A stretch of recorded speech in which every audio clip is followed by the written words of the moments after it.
Hey, what's up, everybody? Welcome to Mass Faces and Secret Bases. I'm one of your hosts, Mike Jamison. With me, as always, are Matt and Todd Soroyce. Guys, how you doing? We're back. Yeah, it's but we had our summer vacation, right?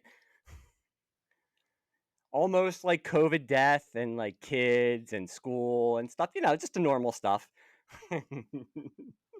We took our hiatus, but it's the fall, so we're back with the new fall season. There you go. You know, And when you come back for the fall season, and when you have an episode as epic as this one promises to be, you have to have a special guest. So we have a special guest and a returning guest with us. This episode is Dan Dickholtz, and you remember him as the author of Wavelengths, covering sci-fi in every reality. Dan, welcome back. How you doing? Thanks, and it's great to be back. And we keep saying this. We were saying this off mic before we started this. We're going to be, obviously on this episode, but we can't wait to actually talk about and listen to what Dan and all of us have to say about Atlas Comics. That's what we're going to be talking about tonight. Um, Atlas, just to get into it a little bit, I don't.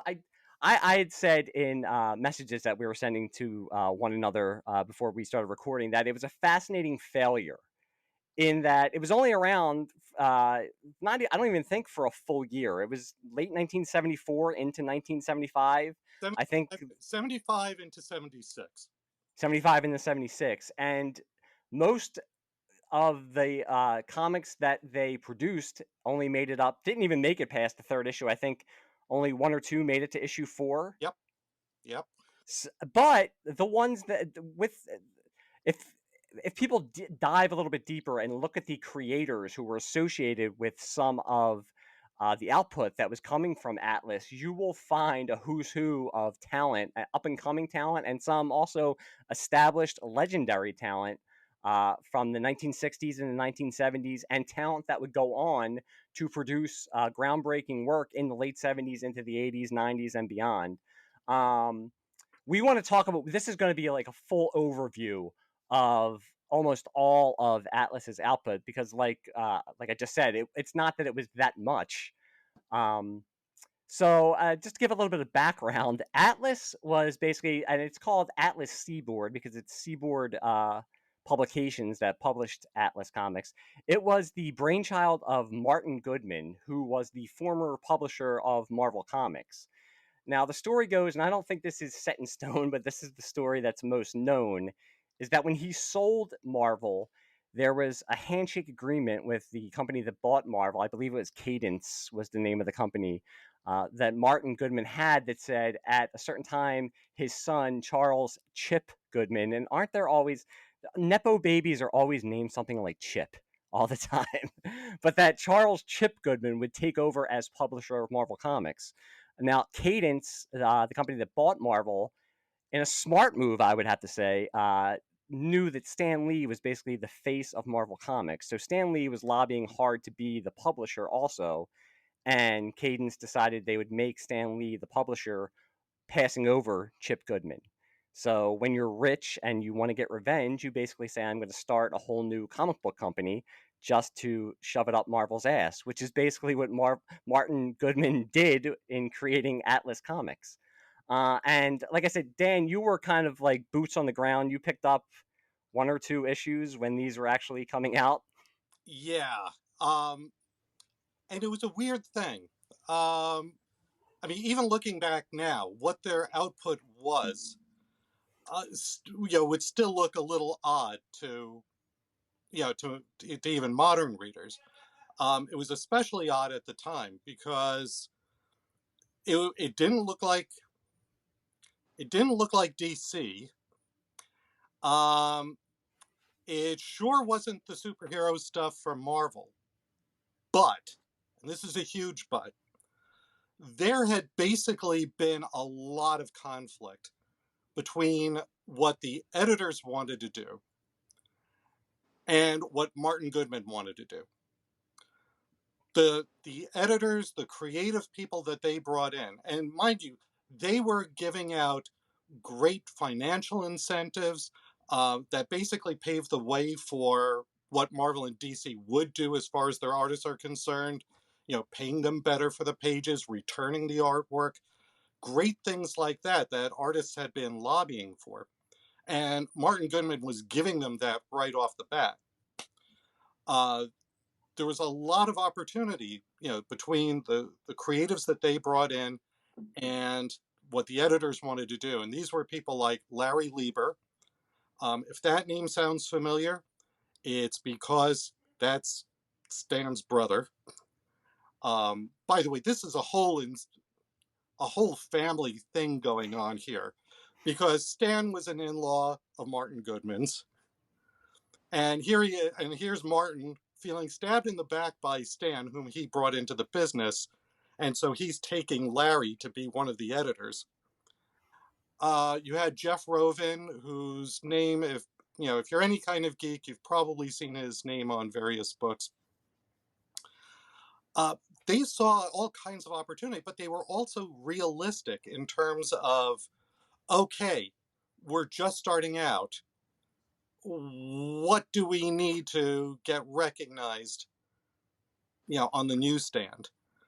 And so they would come to Martin and say, listen, there's this great TV show that's on right now called Kolchak the Night Stalker. We ought to get the license to that. And Martin, being a penny pincher, would say, nah, let's make up our own. Okay, well, how about this? There's this, DC has got the rights to the Shadow and the Avenger, and Marvel got the rights to Doc Savage. We should compete with that, and let's go out and get the license to the Spider. Nah, let's make up our own. Okay, how about this? Planet of the Apes. It's on TV now. Everybody loves Planet of the Apes. And, and the Omega Man, that was a pretty cool movie. We should go for those licenses. Nah, let's make up our own. So, what happens because of this? Martin was really big on whatever was a fad. So, yes, horror comics were making a comeback in the 70s. You did have Kolchak on the air. And so we start getting comics like The Grim Ghost and The Cougar and, Fright, featuring, they had a lot of horror comics, or horror-oriented comics. Weird Suspense. Everybody could see that, Conan made sword and sorcery fantasy really big. So we get Wolf the Barbarian, and we get Ironjaw. And let's see, Kung Fu. Okay, we get Hands of the Dragon. What else have we got out there? Now, there's nothing wrong with that per se, because these fads are becoming subgenres. Where they started running into problems was when they said, okay, we're developing something new here. Let's keep at it. And Martin would come in and say, it's not like Marvel enough. And he wanted the covers to look as much like Marvel as possible, to kind of steal their thunder. Or, I guess, be like a mockbuster today. The problem with that, where I was concerned, being a youngin' at the time, but still having bought my fair share of Marvel comics, is that it made their stuff look like rip-offs of Marvel, as opposed to anything that might be new or interesting inside. So when I would see The Brute on the stands, I figured, is that a knockoff of the Hulk? When I would see, I think it was Sergeant Stryker's Death Squad, I would look at that and it was like, isn't that like Sergeant Fury and the Howling Commandos? And that was what was being pushed. They had, for example, with the Scorpion, they had something really unique, in this 1930s adventure. And what does he do? Martin insists that they've got to have modern day superheroes, so turn him into one. And so suddenly, issue 3, It's a costume superhero. Now, I did break down and pick up that issue, and it came off because it was not by the original creators. It just seemed like a generic superhero thing. Would I have picked up another issue if they had published it? Maybe. But by then, the damage was done. There was a lot of feeling that what was being put out was most likely crap. And they certainly didn't have the shelf space for it because DC and Marvel were making sure that they weren't getting any more competition than they really needed. I mean, that's another reason why you see so many reprint books from Marvel at the time, just to take a little bit more space off those spinner racks. So between, and mind you, Martin was doing this. It's like if that comic didn't sell millions of copies in the first issue or two, get rid of the creators, get rid of the concept. And so some of these books weathered it better than others. Some of them, I mean, they're schizophrenic. I don't think there's a single series here that went for 4 issues that wasn't almost completely different by the 4th issue. And there were very few that hit the 4th issue. Yeah. But I mean, as you mentioned with the Scorpion, as a kid, looking at the racks, that 3rd issue with him in a full superhero costume would have interested in me more. But as when we get to discussing the Scorpion, obviously it's especially the first issue, it's probably the best single comic Atlas produced. That first issue of Scorpion. I mean, they did. That's the thing. They actually did have some that were good. I mean, as I was reading, some now, and by the way, audience out there, you can pick these up cheap. Please do so. There's a lot of diamonds in the rough. And we're gonna go. That was, and that's why we had you on, because I I was actually gonna joke around. I feel like I'm one of the CIA agents in Raiders of the Lost Ark when they listen to Indiana Jones talk about the Ark of the Covenant in the very beginning, and when they say to him, like, obviously we've come to the right place. So Dan, obviously we've had the right guest on, because you know of what you speak. But we are going to get into most of, if not all of, the titles that Atlas put out, because don't ever let it be said that the hosts on the show, and when I say that I mean Matt Royce, don't go the extra mile when they cover something on an episode. Because Matt, I think, did you buy almost the whole run of Atlas comics that are out there, except the ones that are really, really hard to find, which there are one or two? Well, just for clarity, Atlas put out black and white magazines, which we are not really discussing or covering here. But they also, we're covering the 4-color comics, and I have everything they did except for 3 issues of Vicky, because that is the one that is difficult to track down or expensive to get. Yep, you beat me. I was trying to keep up with you, but I said, no, wait, I have a life. I don't pay my mortgage or issues of Vicky. I don't have a life, and I actually want to give a shout out to on Twitter, and I hope I know I'm not pronouncing it right, but it's his handle, not his name, but Mediamic, who without him I wouldn't have even acquired the 1 issue of Vicky that I did manage to get. So shout out to him for getting me Vicky #1, so at least I had that to review. But then I got everything else put out.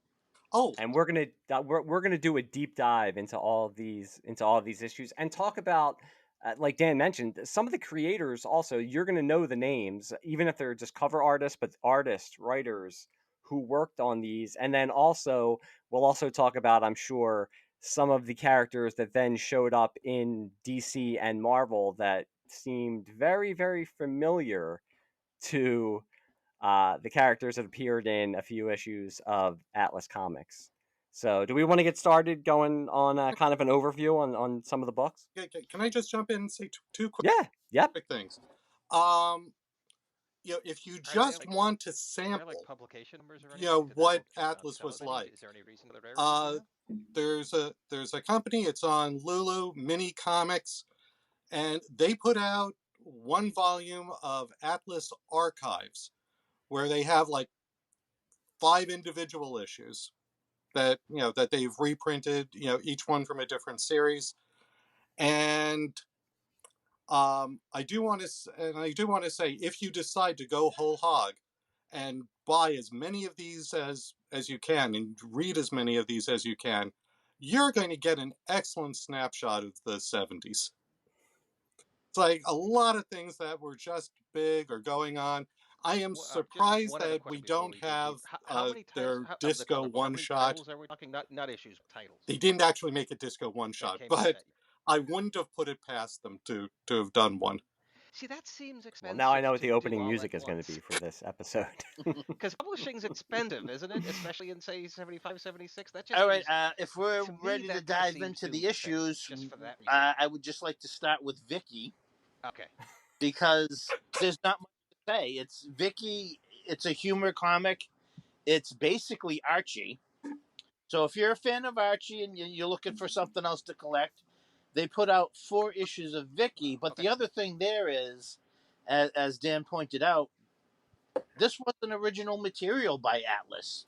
They actually reprinted a comic called Tippy Teen and edited it slightly to make it Vicky. And again, there's nothing wrong with it. It's I enjoyed it, but it is also the hardest of the Atlas Seaboard comics to find.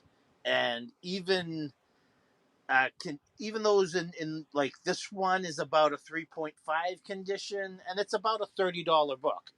None of the other Atlas Seaboard comics even come close to that price in the back issues. I mean, most of the stuff you can find for $3 to $4, especially in that condition. So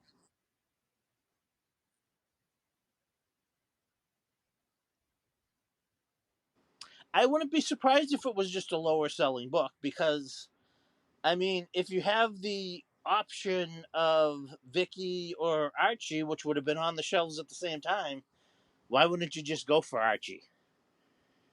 At least the other stuff Atlas was putting out was maybe derivative of other books, but it was at least going for an audience that wanted something more. And, with Archie has Archie, Pep, Archie's Joke Book, Jughead, Betty, Veronica, Betty and Veronica, Archie Double J.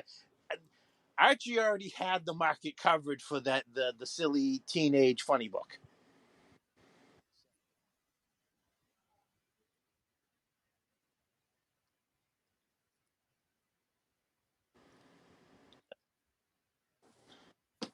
$27, I think. Yeah. Well,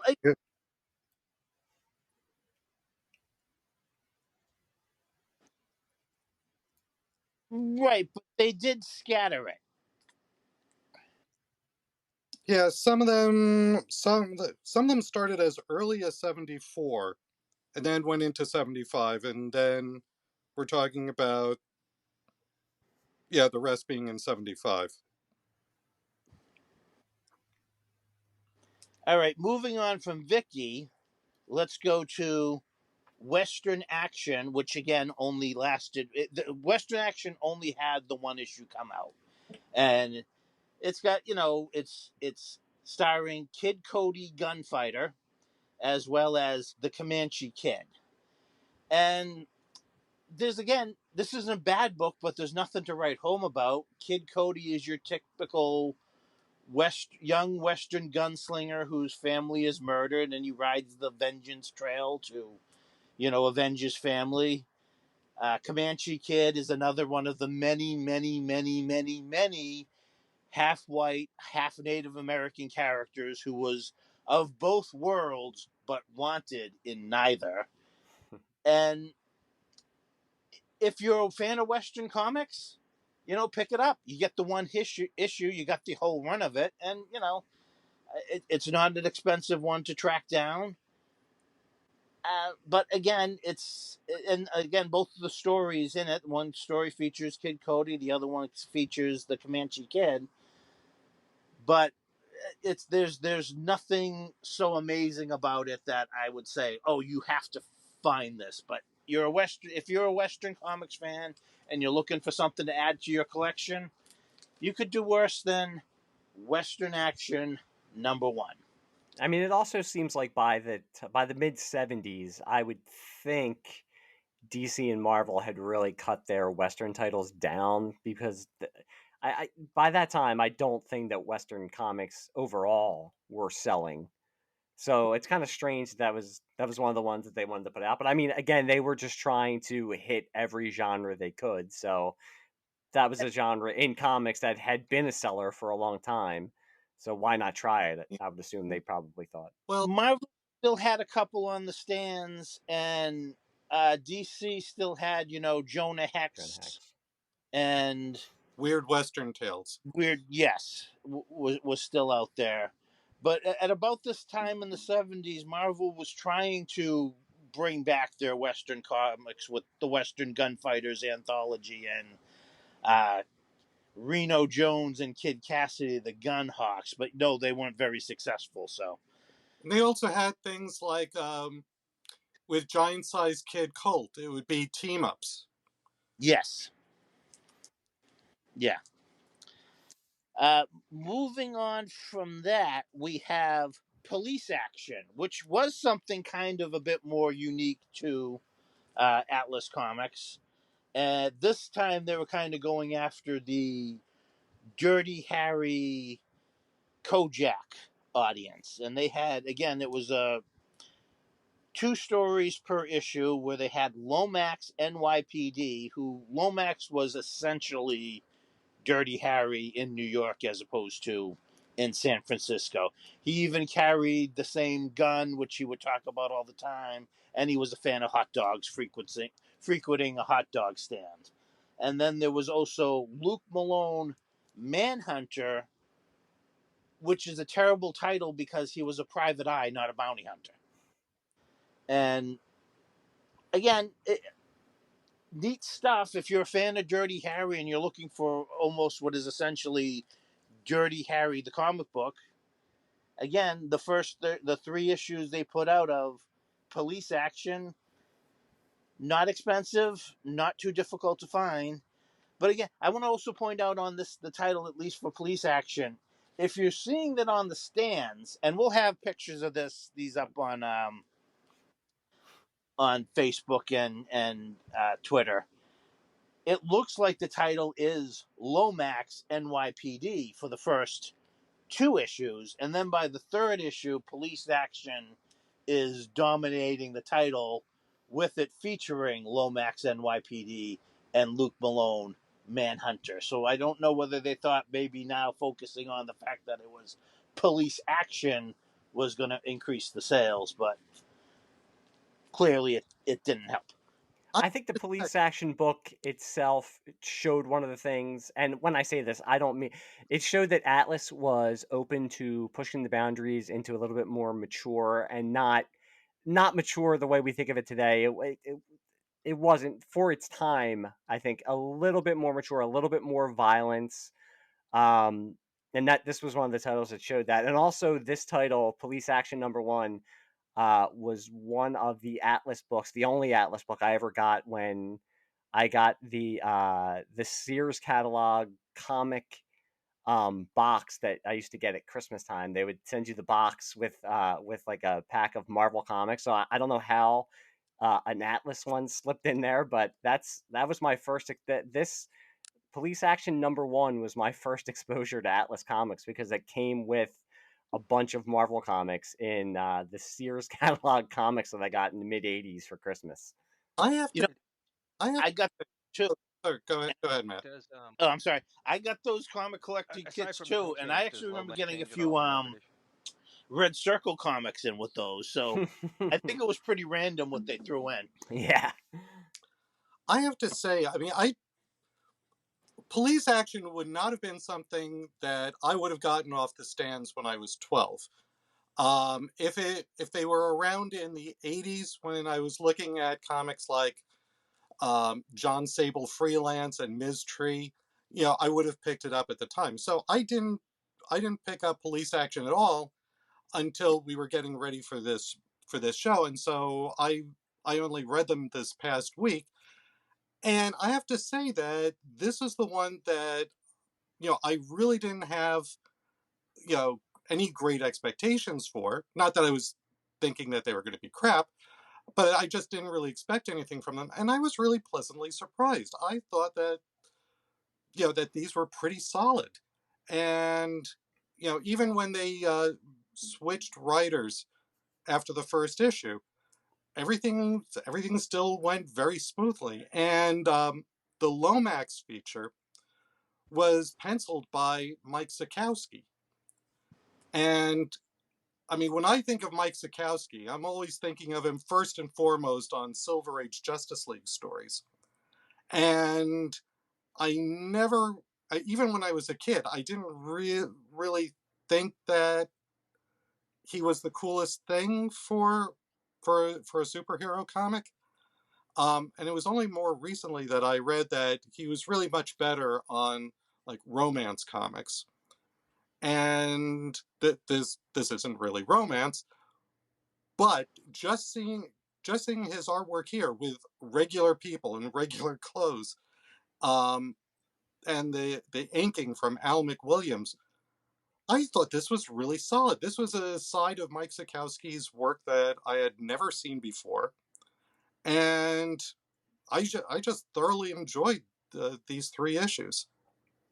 And each one of those Lomax stories feels like the opening to a Dirty Harry movie, because every Dirty Harry movie kind of opens with a separate little Dirty Harry adventure before the main story begins.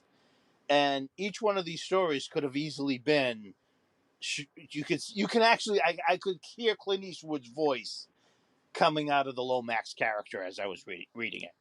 By the way, did you notice that we're introduced to this blonde-haired girl who's caught up in the action in the second issue, and Lomax asks her out, at the end of that story. In the third issue, she's apparently the girlfriend, and we still don't know her name.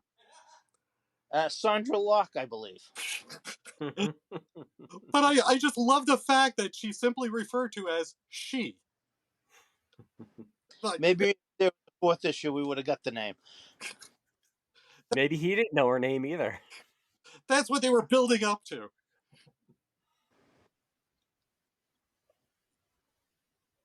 No, and in fact, if he hadn't mentioned that there was different writers, I wouldn't have picked up on it. No, it is a very, very smooth handover. Yeah, it is. It is a rather unique series because while there were, police comics out there, most of the ones that did start out as police comics would morph into a superhero book. So by the 70s rolling around, there really wasn't much in the way of like a regular cop in the comics, other than somebody maybe supporting character in Batman or Spider-Man. Well, So yeah, at that time in Detective Comics, you might have had like a backup feature, like the casebook of Jason Bard. yes, So Or even like a Slam Bradley is what I right, was kind of thinking of reading it. Yeah. yeah. So I mean, if this was being published at DC, they would be backing up Batman. But here, these 2 features, which do a fine job on their own, are just sandwiched together. So it's all right, nice and unexpected pleasure. yeah. Well, speaking of nice and unexpected pleasures, I'm moving on to, again, it only lasted for a single issue, Blazing Battle Tales featuring Sergeant Hawk. Hawk rhyming with rock because that's clearly who they are modeling themselves after. Because Sergeant Hawk, as he even appears on the cover of the first issue, is, your somewhat nondescript GI with his sleeves torn off. The cover is by Frank Thorne, and it is fantastic. But what really blew me away was the interior art by Pat Broderick. Story and the art in Blazing Battle Tales is just if you're a fan of war comics, you need this issue in your collection. Again, it's only the one issue. It wasn't very expensive, but I found it a little tougher to find than most of the other Atlas comics. But I got to say, it was completely worth hunting down. I really enjoyed this issue. There's even a backup story about a maverick fighter pilot in World War II, with some again just some fantastic art by let me see this. Al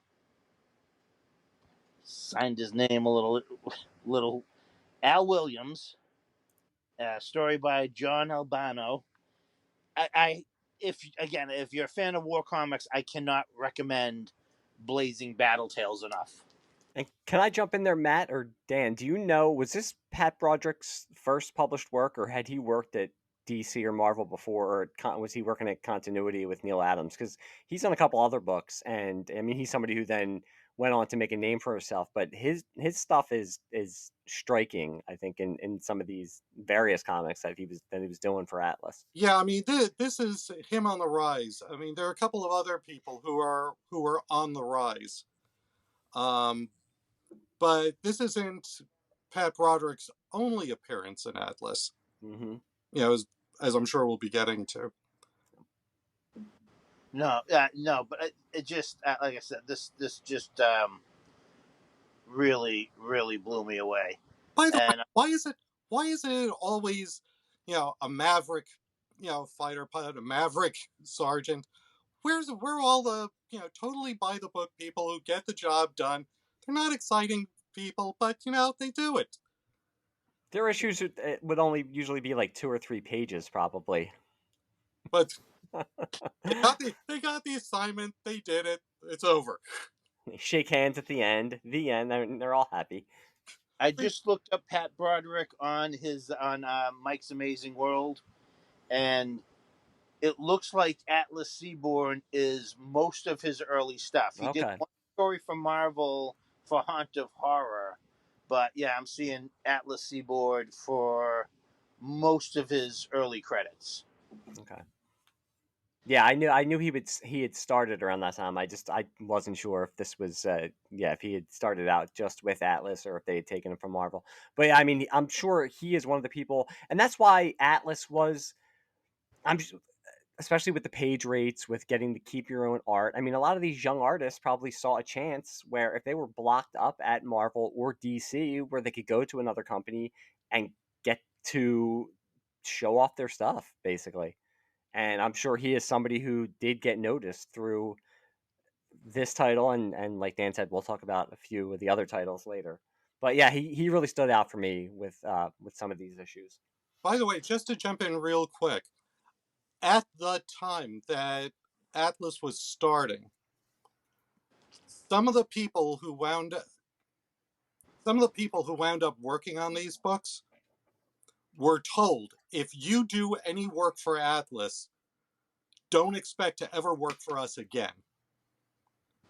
Now, that really didn't last very long, but there was still this. The big two were trying to create a chilling effect. As I said, it didn't really last because some of those people were snapped up, right away. They were freelancers, so they could really do whatever the hell they wanted. Exactly. Yeah. And again, they were getting paid more per page than Marvel or DC was doing. Mm-hmm. Oh, certainly. Okay, moving on. Atlas did another war book. This one lasted for 3 issues. Savage Combat Tales, starring Sergeant Stryker's Death Squad. And as Dan pointed out, this is much more in the vein of Nick Fury and his Howling Commandos. And while it's okay, in fact, if you look at the 3 covers of Sergeant Stryker's Death Squad, you could almost imagine that the book could have been titled "The Trouble with Grenades," because he seems to be in trouble with the grenade in each one of the covers. Each one of these has two stories. The opening story for each issue features Sergeant Stryker and his death squad. And actually, for me, reading it and having recently watched the entire series of Rat Patrol, it felt a little bit more like Rat Patrol than Sergeant Fury. And then the backup stories were unrelated stories that really would have felt like they would have been at home in EC Two-Fisted Tales or Frontline Combat Stories, which is, meant as a compliment. Yeah, I think for me with these, I was never a war comics fan, so I know if I was there in the 70s and looking for something to buy, these probably would not have appealed to me, but then seeking them out, and especially with the first title we talked about, I think there was a place for them in the market. I just think that because of Atlas just not being able to really set a foothold in the market, obviously this one went 3 issues. The first one only put out that 1 issue, but they're not, I mean they're, and I don't mean this in a bad way. They're generic war comics, but I mean what are you really looking for from a war comic except some things blowing up, some battling Nazis? I mean they were giving you what you wanted, so.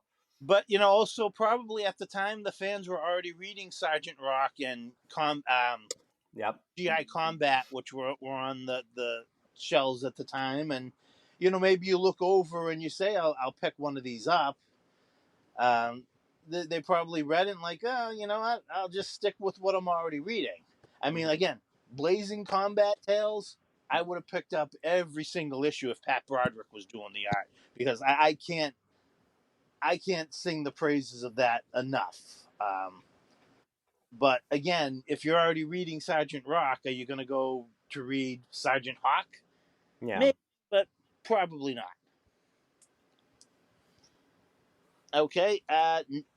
Next, we're going to move into the various horror titles that Atlas put out. And we're going to start with Fright, which, if you're just kind of looking at the cover, you're going to think the title is Son of Dracula, but it's really Fright featuring Son of Dracula. And again, we get a cover by Frank Thorne that just knocks it out of the park. His image of Dracula looming over the image of his son attacking a woman is just truly, truly nightmare inducing. I mean, it is a fantastic, fantastic Dracula cover. Yeah, this was one of the ones when I started looking up at, I mean, this was one of the ones that you would see a lot, I think, because people were so enamored with it and the way you're talking about it. You're not exaggerating. It's a really great cover. And this was, again, when I was younger, I was not a horror comic guy at all. And as I've gotten older and jumped back into the 70s with Tomb of Dracula that Marvel put out, that was really, really good. I mean, obviously, this was, again, as we say with everything with Atlas, it's derivative of that. They knew the audience they were going for. But if you saw this cover on a newsstand back in 1974, 75, 76, it jumps out at you. It's something that if you're a horror fan, you would want to buy. As a kid, I think it would have scared me. Yeah, it would have scared me too. I'm not going to lie. But Mm-hmm. Yeah, you can't look away. Yep. the story is decent. Unfortunately, it's an origin issue, so obviously they were setting up for where the comic would go, but you never find out because in it you get the story of Frankenstein. Looking right at it, and I screw it. Dracula, siring a son with his cousin. They specify he had to be related to anybody that to in order to give to sire a son. And how the mother tried to save the son from Dracula, keep him away, and this kid goes through 3 different mothers who are, murdered by Dracula as they keep trying to hide him from Dracula. Growing up with the curse, but if he went to bed every night with this, holding on to a crucifix and wearing a specific necklace that had the dirt of his homeland in it, he would sleep through the night perfectly fine. Then one night, these two women, who plan on ripping him off while he's sleeping, take the cross away. And that's when you find out if he's not holding on to that, bam, he instantly becomes a vampire and attacks who's ever nearby. So I'm not sure whether this would have been a series about a reluctant vampire like DC's I Vampire, or, I kind of like even a werewolf situation where during the day he's good, but at night he loses control and goes out and commits evil acts. It's a shame. I really would have liked to have seen where this one would have gone. And I give them credit because they obviously wanted to use the Dracula name, but then, Marvel was doing Tomb of Dracula, and so they're using the Dracula name, but they're coming at it from a different angle. So I give them credit for trying to do something original with it. And it is an interesting concept, and like you said, I don't know where they would have gone with it, but it would be fun to follow along and find out. Yeah. Next is Demon Hunter, another one that only managed to go one issue, kind of. Wink, wink. Yeah, because this was basically the creators of Demon Hunter. They didn't even really transform the character. It's Rich Buckler. Yep. Yeah, Rich Buckler basically created the Demon Hunter, and he kind of continues over into Marvel as Devil Hunter. Devil Slayer. Devil Slayer, yeah. And according to Buckler himself, it's the same character with the same origin. It's almost like he crossed universes into Marvel, where he would spend many years as one of the original Defenders. But wait. Buckler wasn't done filing off the serial number. Buckler did one issue of a self-published magazine called Galaxia, and he brought the character there, changing his name to Bloodwing. And somebody did a video pointing out that if you take a look at Demon Hunter, he basically continues that plot into his first appearance at Marvel, and from his first appearance at Marvel into the appearance in Galaxia. He just keeps changing his name. I mean, basically, he found a good concept, and he was like, "Screw it! Wherever I'm going, I'm taking this concept. I really like it. It's got to work somewhere eventually." And at Marvel, it finally did. Yes. Now, I read, and you were talking about that there's that sampler, the Atlas sampler. That's the one you sent to me that has a bunch of issues, which is weird to read because some of them are third issues, and reading up on Atlas, I would and Demon Hunter is one of the ones that's in there. But reading up on Atlas, I'm looking at the covers and reading the descriptions of some of the characters, and I'm like, this does not sound like the character that they're talking about, like Scorpion and stuff like that. And then finally finding out how they drastically changed a lot of the titles with the third issues, it was just it was weird to jump in like into a third issue.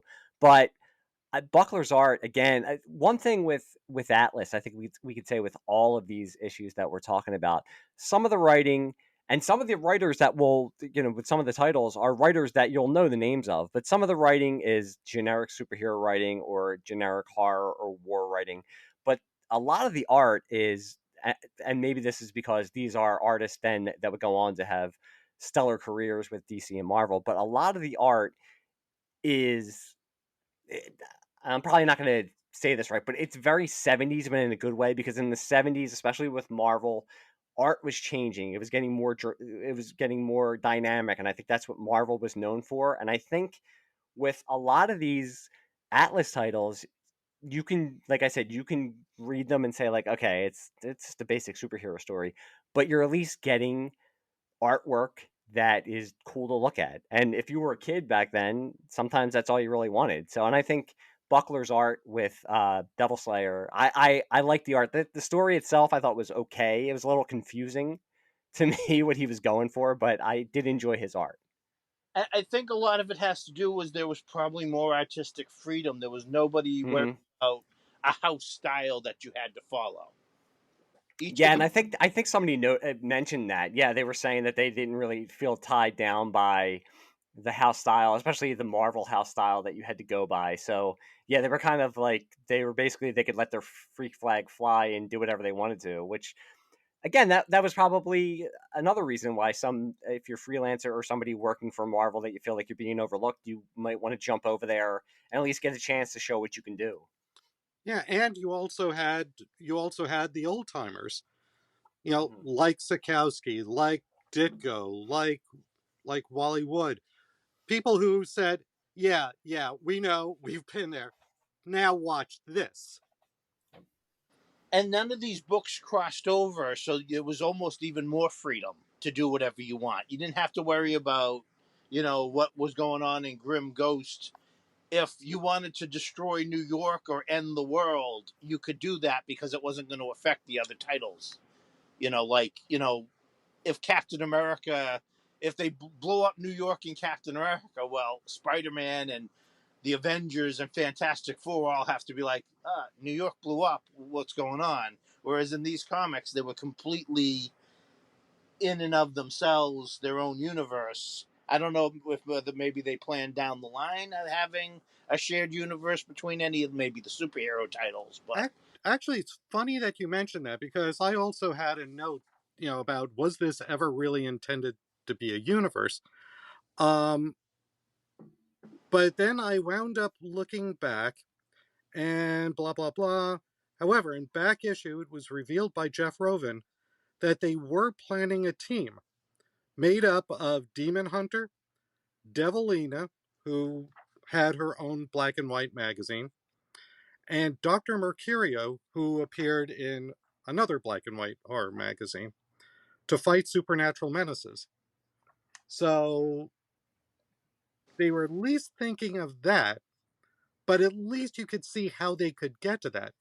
The rest of them, yeah, they're scattered. They're all over the place. They're scattered in time, they're scattered in space. Yeah, who needs a universe? well, again, it gave them the ability to do more unique and try more unique things.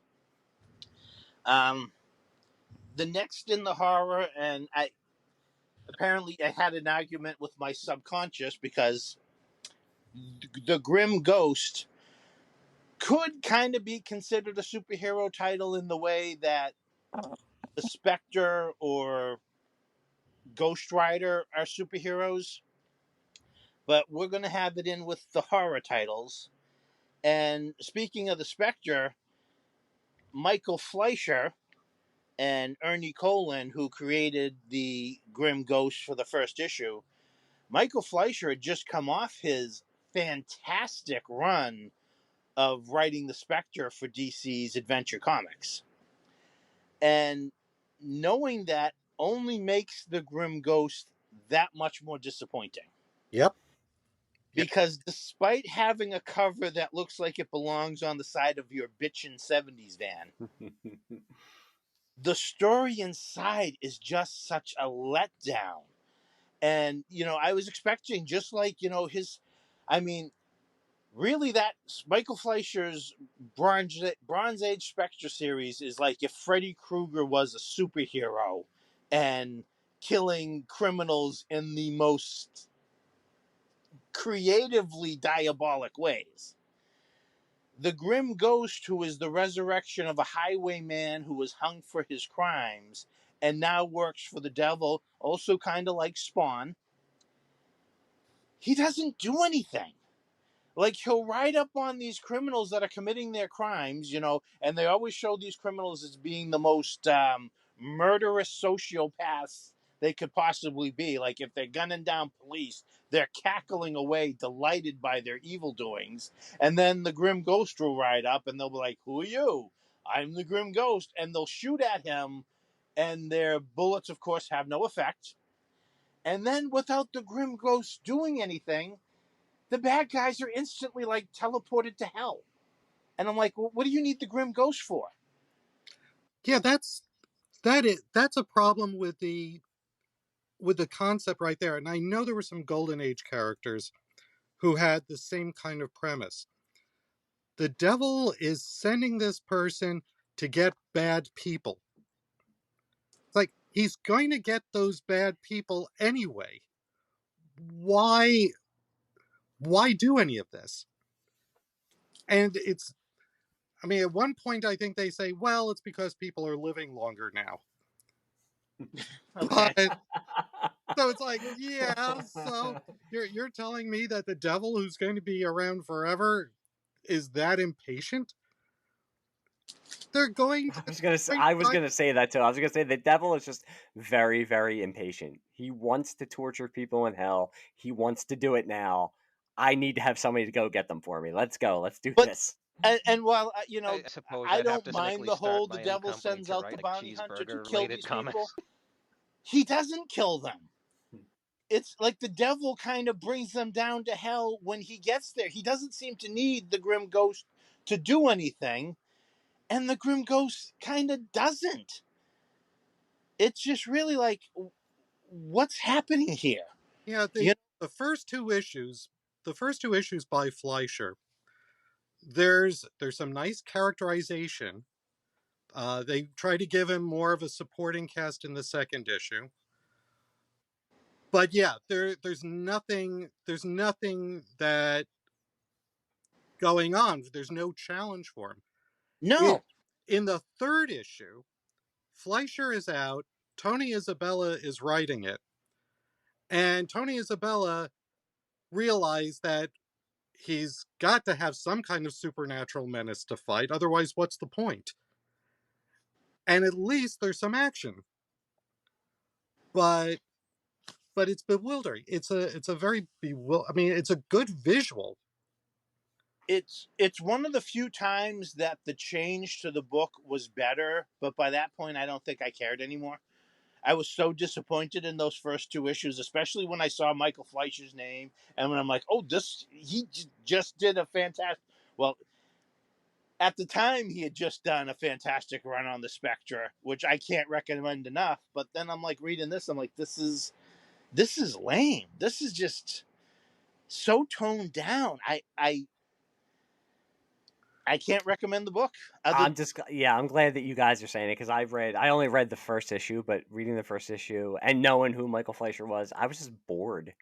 Yeah. It is a cool visual, but I was bored. It's not something I would want. Some of these I might have only read one or two issues, and I would, if they were gone or I didn't have the other issues, I would feel like, yeah, I wish I could continue with this. I could see where this could go, but I was just bored by it. I was totally bored by it. And Michael Fleischer's name is going to come up a lot over at Atlas. But there are better books. I didn't get the feeling that his heart was in this. I have a feeling they said, we'd like something like the Spectre, but not called the Spectre. And he probably just figured, I just did the Spectre. I don't want to do the Spectre. But even if he didn't do the Spectre, I mean, he's almost a cross between the Spectre and Jonah Hex. The other character Michael Fleischer chronicled he didn't create Jonah Hex, but he chronicled almost the entirety of Jonah Hex's Bronze Age career. It doesn't even have the fun and the edge that Jonah Hex had. Yeah. If I didn't know that Michael Fleischer had written this book, I never would have guessed that it was his work. Thank you for getting to the weird part. Yeah. All right. Moving on. We have Tales of Evil, which was going to obviously be their anthology horror title. And it's okay. The covers are fantastic. In fact, as Dan had said earlier, that they really tried to ape Marvel's visuals. And the cover of Tales of Evil #1 really, really looks like one of Marvel's 70s monster horror titles. It's got a werewolf on the cover. It's a pretty good cover. They had a recurring character called the Bog Beast, which was one of those misunderstood monsters. He came from like the center of the earth up to the surface world to kind of study mankind, and miscommunications and mishaps ensue. You're better off reading, Swamp Thing or pretty much any other title. I mean, this isn't terrible, but it's nothing. It's nothing special. It really isn't. Maybe if they had done this in like the black and white magazines, which didn't need to be code approved, although I don't see any code approval on any of these books, so maybe that didn't matter either. But again, unless you're some fool who decides they need to collect all of the Atlas, this is one you can probably skip. It ran for 3 issues. Like I said, the first one has Tales of Evil dominating the cover slot. The second one has Tales of Evil featuring Man Monster. Must have taken them forever to come up with that one. I'm sorry, the second one is Bog Beast. It's the third one, Man Monster. Yeah, it took them 3 issues to decide. What if we one that's Man Monster? What about Monster Man? No. Man Monster is where it's at. By the way, just for a second there, you had started to say Tales of Eating, which probably would have been a more exciting comic. Well, that's something I probably could have written for. Matt, tell us about that pizza you again. Oh man, you mean the one from Jimmy Pacino's? The one I got sausage, pepper, and onions? All right, sit back, I'll tell you a tale. And this issue is about an irradiated foodie. We're going to spin him off into his own book. Irradiated because I don't walk away from the microwave. I wait the endless seconds for my food to cook.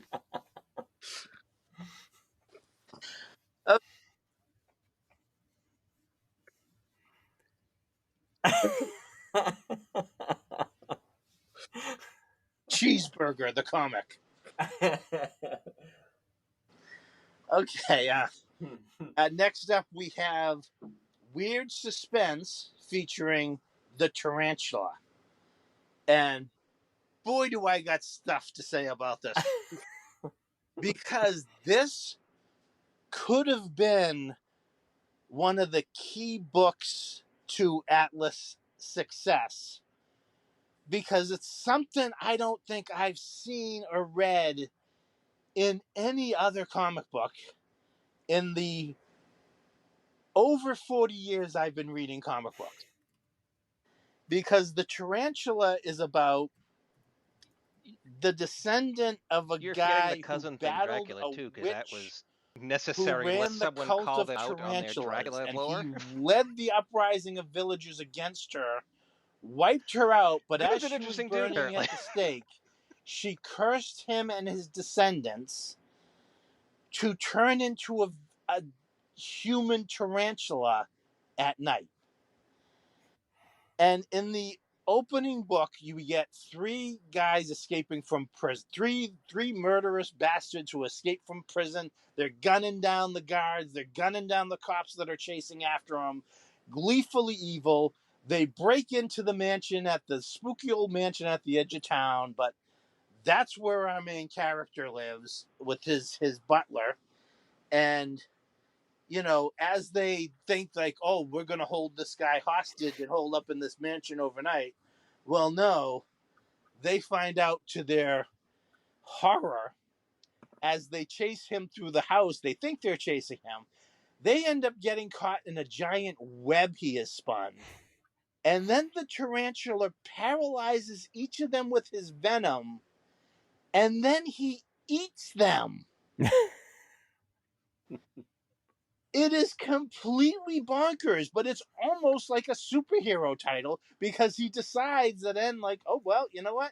There's evil out there. And while I am subjected with this curse, well, maybe I will direct it against the evildoers of the world. And so, but through the 3 issues of weird suspense, that's exactly what he does. He hunts criminals, paralyzes them, and eats them when he's transformed into the tarantula. I mean, you could almost see the meeting. Martin Goodman saying, look, they've got Spider-Man, we need a Spider-Man. Well, okay, how about this? We'll call our guy Tarantula. Okay, great. And have him eat people. Wait, what? Yeah, are you sure about that, Martin? Because I thought we were going to have kids read this. You want them to be cannibal? Sure. Every kid loves to see their hero eat people. And they love to see villains be eaten. Okay, now, here's the weird thing about all this. Oh, here's the weird thing.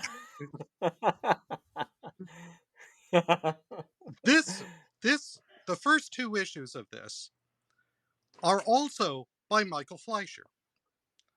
Yes, exactly. This is what I wanted out of the Grim Ghost. And the first issue of this is structured exactly the same as the first issue of the Grim Ghost, except here it works. Here we have that opening segment that you described. It is tense. It is atmospheric. It is what you want from a modern horror story. And when they switch to the past, so we can see what happened with his ancestor, suddenly it's like a Roger Corman, Edgar Allan Poe movie. Yes. It all works. The next issue takes it into almost Lovecraftian territory because we get more involved with this cult. The third issue is by somebody else. And you could tell. And it's almost like this guy did not read what went on in the previous 2 issues. It did seem like they were trying to soften it up a bit. Yeah, but I mean, because suddenly we go from Count Lycosa, who is well aware of his curse. When he becomes the tarantula, he knows exactly what he is doing during the first 2 issues. He knows that I was just gonna what say, he's like, got I think the sucks. first time I heard the title, like, I didn't even know the Literally, character, see the comic, because anything. then he As soon as goes I and heard drains the their Brood, I'm blood. like, okay, that's the Hulk. But he's decided he might as well make the best of it. In the third issue, no, he goes to sleep. He becomes the tarantula, who is a different entity altogether. Almost like a werewolf. And like the Hulk, he knows about Lycosa, his human half, and doesn't like him because he's a wimp. It's like, where did any of this come from? None of this was set up. And there's no good reason to transition like that. No, unless, again, probably Martin Goodman said, can we make it more like that? Well, I don't know. When did the Hulk TV show go on the air? Around 77, 78. All right. So you didn't, but maybe he was thinking of the comic book Hulk, because that was, a trope there was, the Hulk always thought of Banner as being the wimp. So, yeah, I don't know. But, yeah, based on the first 2 issues, I would have followed the book religiously. And like you just said, it's bonkers, but at least if that's what they were going for, it's something that's different. Let it be bonkers. Yeah, At least it's not something that's derivative. Maybe it's a little bit derivative, but bonkers derivative. So at least you're having fun with it. Yeah. They were all in on the concept.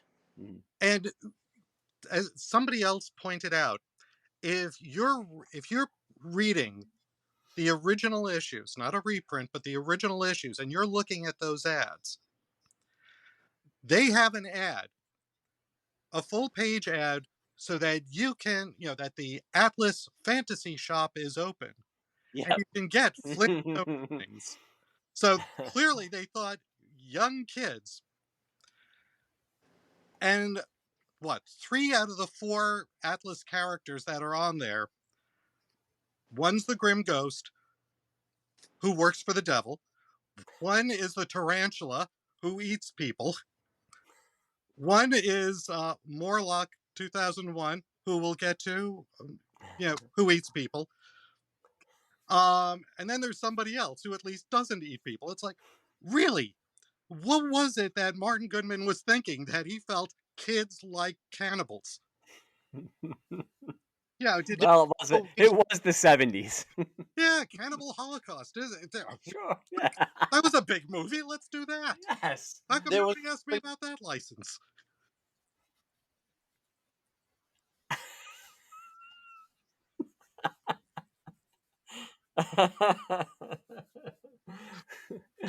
Mm-hmm.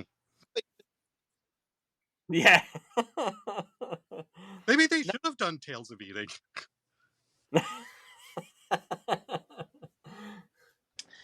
nothing to suggest kids don't like cannibal stories, unless the sales of Tarantula prove that. All right, moving on to the final one I would have gathered in the outright horror category is The Brute.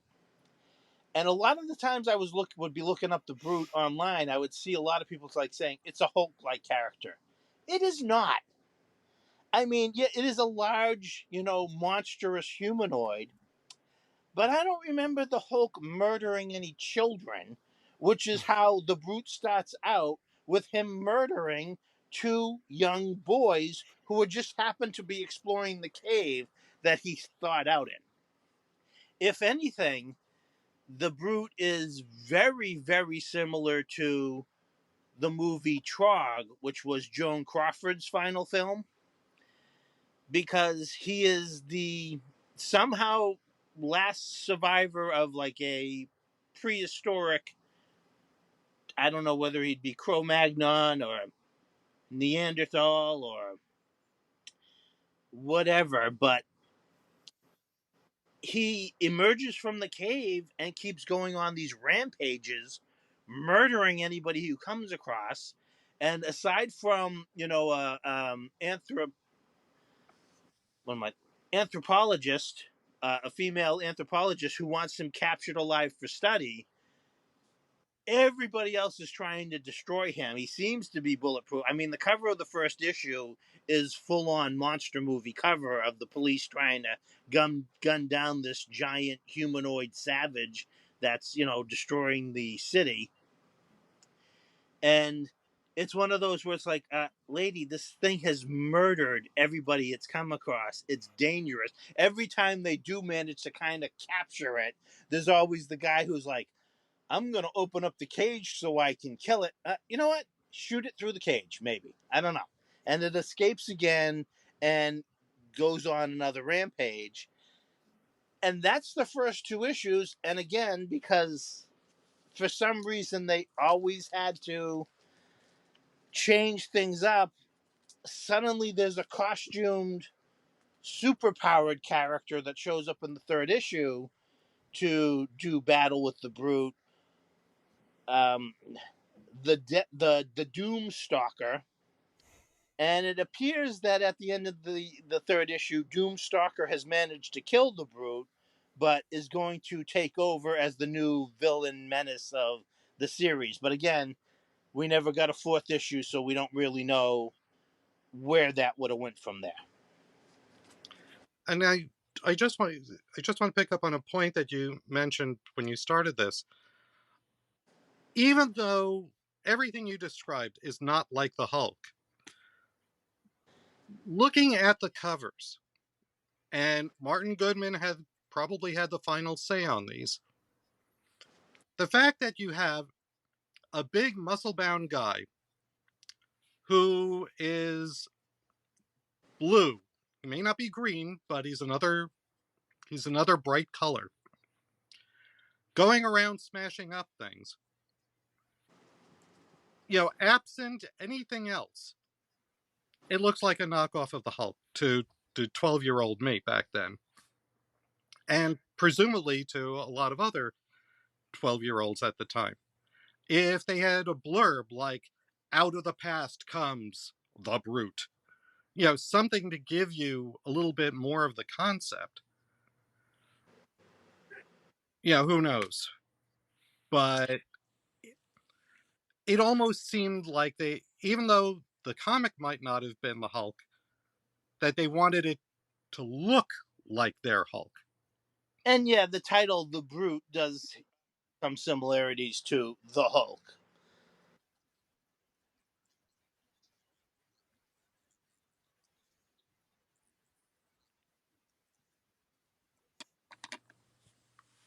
And But by that third issue, like that cover is very, especially with a supervillain on there, it's very, very Hulk-like looking. So I don't think they were running away from that imagery. They were kind of, like you said, if you read it, then you know it's not exactly the Hulk. But I think they were leaning into that imagery, knowing that, like you said, 12-year-old kids, they're not going to care. They'll say, "Ooh, that looks like the Hulk. I want to see a big monster smash things." So I can't find the Hulk comic. I'll buy the Brute. I mean, that's what they might have been hoping for, but or maybe I was just ridiculously discerning at that time. But it just looked like I just felt like, is this a ripoff of the Hulk? Because I could get the Hulk comics right over there. And doesn't the Brute even wear pants by the third issue? yeah, Yeah, if you see the third issue cover, he has the pants on. So that's why it's very Hulk-like by the third Yeah. issue. and Mike Sikowski, who did the art, at least for the first issue, on the final page, the Brute stows away upon a airplane that has the serial number 5H17. And Sikowski draws that as though it spells out a certain four-letter word starting with SH, as though maybe he was making a comment on the type of comic he was currently drawing. Oh, these artists. I can send you the image, and maybe we'll put that up on there because it's not subtle. In fact, if you look at it, it's really has to have been intentional.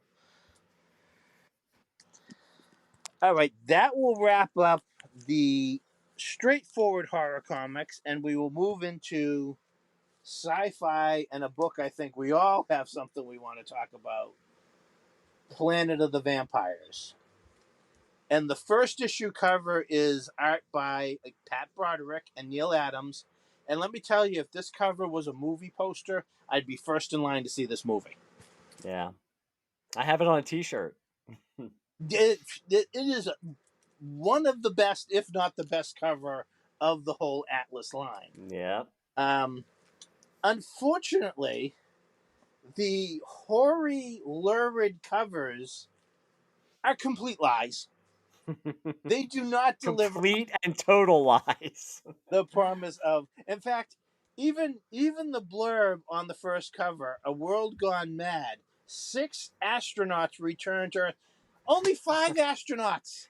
There's only 5 astronauts that return to Earth. Why? Oh, Why of course.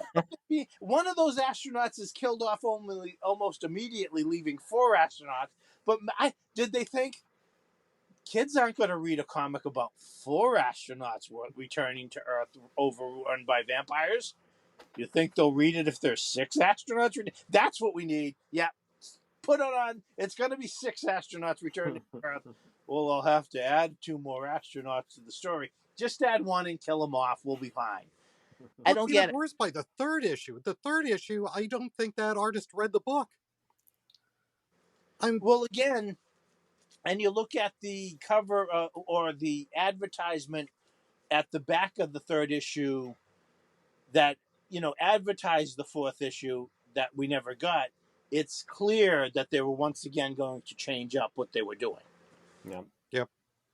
Because and I think the background with this. I'm sorry, Matt. Go ahead. I didn't mean that. No, go ahead.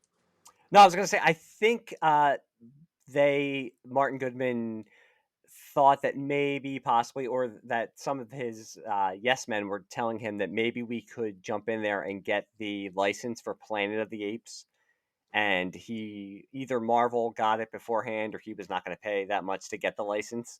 So much like Dan's saying with some of these other ones, oh, it's not Planet of the Apes, do Planet of the Vampires. That sounds good. Yeah, And then it's we have the title. Let's build the concept around that. yeah. Actually, at the time, DC was also trying to get the Mm-hmm. and as you said, Marvel beat them. But yeah, it was at least brought up by the editors. Hey, should we go for we should go for the Planet of the Apes license? Nah. Okay, how about the Omega Man? How about that? They're kind of like vampires, not it's scientific though. It's nah. We'll make our own. Better yet, let's squish those two ideas together. So And it's like, yeah, in the first issue, I don't mean to step on you. Go ahead. well, I just want, like I said, in the cover of issues 2 and 3 of Planet of the Vampires, or I should say, Planet of Vampires, the vampires are portrayed as like they're look like Dracula. They got the capes, they've got the old fashioned, gothic style vampire. These are in no way representative of the, and you can't see this because it's a podcast, but I'm doing the air quotes, vampires that are in the actual story. But by the third issue, they were starting to lean into it with the fan. I think they have a throwaway line where they say that people are becoming deformed or from the way that they're living, because then the fangs are starting to come in there. And like Dan said, I think by the fourth issue that never came to be, they were going to just totally change the concept again. Well, Yeah. And we're saying all this. I still found the 3 issues that I read. I actually I as much as I was disappointed in them because I thought I was getting something else, I still, especially the first 2 issues, I I still really, really enjoyed reading them. The art, again, Rich Buckler's art, the first 2 issues is great. And it's an interesting concept. They could have went a lot of different ways, but I think again after the third issue they were going to start changing it, and I don't know what it would have became. but it's the transitioning is a lot smoother, with these than for some of the other series where it's just suddenly abrupt. Yes. Here, Yep. the idea of the quote unquote vampires perhaps mutating, into actually needing, pointy fangs, and they need to drain the blood directly. I mean, they're easing into that. So, everything's moving more smoothly. So it feels like a natural evolution as opposed to what? Where'd this come from? And I do like that they were leaning into, by the third issue, the planet of vampires, where they left New York and went to the West Coast and saw different mutated types of animals and everything like that. So they didn't just stay in one city. It's supposed to be this has happened all over the planet. So they conceivably could have taken it in different directions and moved it to different locales. You could have even had, if you found other survivors, much like the Planet of the Apes movies that went on without Charlton Heston and without, every movie had different characters. They still found ways to hold it all together or to have some kind of loose continuity. You could have gone a lot of different ways with it, but I guess, we'll never find out. Well, by the end of the third issue, all but 2 of the characters they've introduced have been killed off. Mm-hmm. I mean, they really seems like, and again, by the end of the second issue, it seems like they're going on this whole concept of the vampiric overlords that live in the doomed city that are in constant conflict with the last remaining humanoids that kind of live in the ruins of the old cities and are kind of at war for. They set up for like this big war that doesn't happen. Almost everybody is killed off. Um, and then it ends up with one of the main characters wandering alone through the desert, having one of the other guys being left behind. But again, that 2-page spread advertisement shows you that obviously two of those 2 characters would meet up again, and they would probably be the main protagonists going through this post-apocalyptic Earth. I'd just like to know how that dome city got built in such a short time, Oh because yeah, they're only away for 4 or 5 years, yes, a and lot happened in that 4 or 5 years. and you really didn't think that anybody else would be building anything. All those people who are living just outside the dome, they're saying, "Huh, look at that. Maybe we should build something." Nah, nah. This pile of rocks here is good enough for me. I've already been through a nuclear holocaust. I don't feel like doing any kind of hard labor. It was a fun book, and like I said, the cover of the first issue in particular is one of the best Yes. things Apple did. Period. Hmm. I do recommend the series. I just kind of, like we said, the covers promise. Well, actually, the first issue cover is accurate, but the covers of issue 2 and 3 do not deliver on the promises they make. And in fact, I believe most of the cover of issue 3 is completely miscolored. Yeah, there's somebody with totally different colored hair. You don't even know who it is. They're the whole, all 3 issues, the whole series, in total, is the definition of don't think about it too hard and just enjoy yourself. I can agree with that. I'm just glad that we in the real world made it through 2010 just fine. That Yeah. far off future, who knows Where what could happen? afros are still in style. Not Well, just any afros, giant afros. Yeah, that's right. well, with that, let's move on to the other less distant future of Morlock 2001, where I don't. Do you think, especially in the second issue's cover, he seems to be kind of aping Jack Kirby? Maybe it's just me. But it wouldn't be much. It wouldn't be surprising. I mean, considering the whole thing was on Martin Goodman's part was, let's make things that look like Marvel, but we're not Yeah. trying to be Marvel. Shut up. We'll beat Marvel by copying Marvel. That's never going to work. Yeah, I think the second cover, I had to look at it again just like for reference, but it's very, very Kirby-esque. If you just showed this to me and said this is Jack Kirby did this, I would say, okay, yep, yeah, it's probably Jack Kirby. Morlock 2000 is a very, very strange book. It's kind of sci-fi. It's kind of horror. It's a little bit of Big Brother. It's very, very strange. And Yeah, it's basically putting all that into a pot and mixing it up and see what you got. yeah, There's a little bit of Frankenstein's monster in there. Yeah, Swamp Thing, little. yep. It's some very strange things. It's the slightly different where we have it's an Orwellian future, and there's the Big Brother style government, and a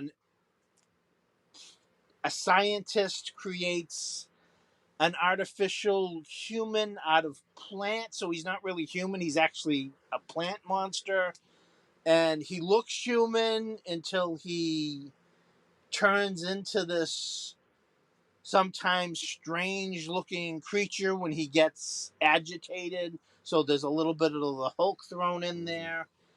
And unfortunately, in the second issue, the character kills a little girl while he's in its beast mode. And that's not something you can come back from. Yeah. This is the heroic character. And again, he was in the beast mode. He wasn't in control of what he was doing. The little girl thought she was freeing him, which she was. But, he once your character has killed an innocent child, it's hard for the audience to ever be like, oh, well, let's follow the adventures of this guy.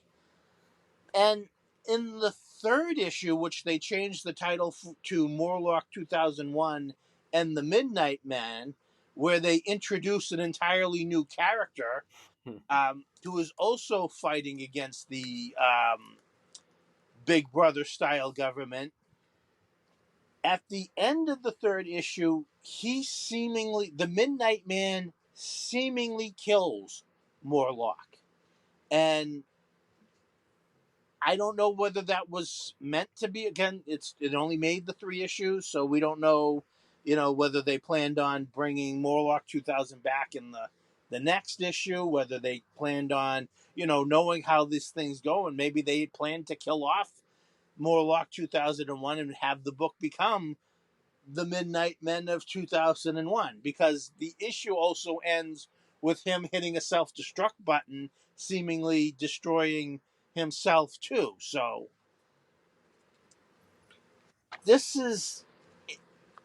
it really is a very confusing mishmash of ideas, and a hero that, like I said, unintentionally or not, kills an innocent young child.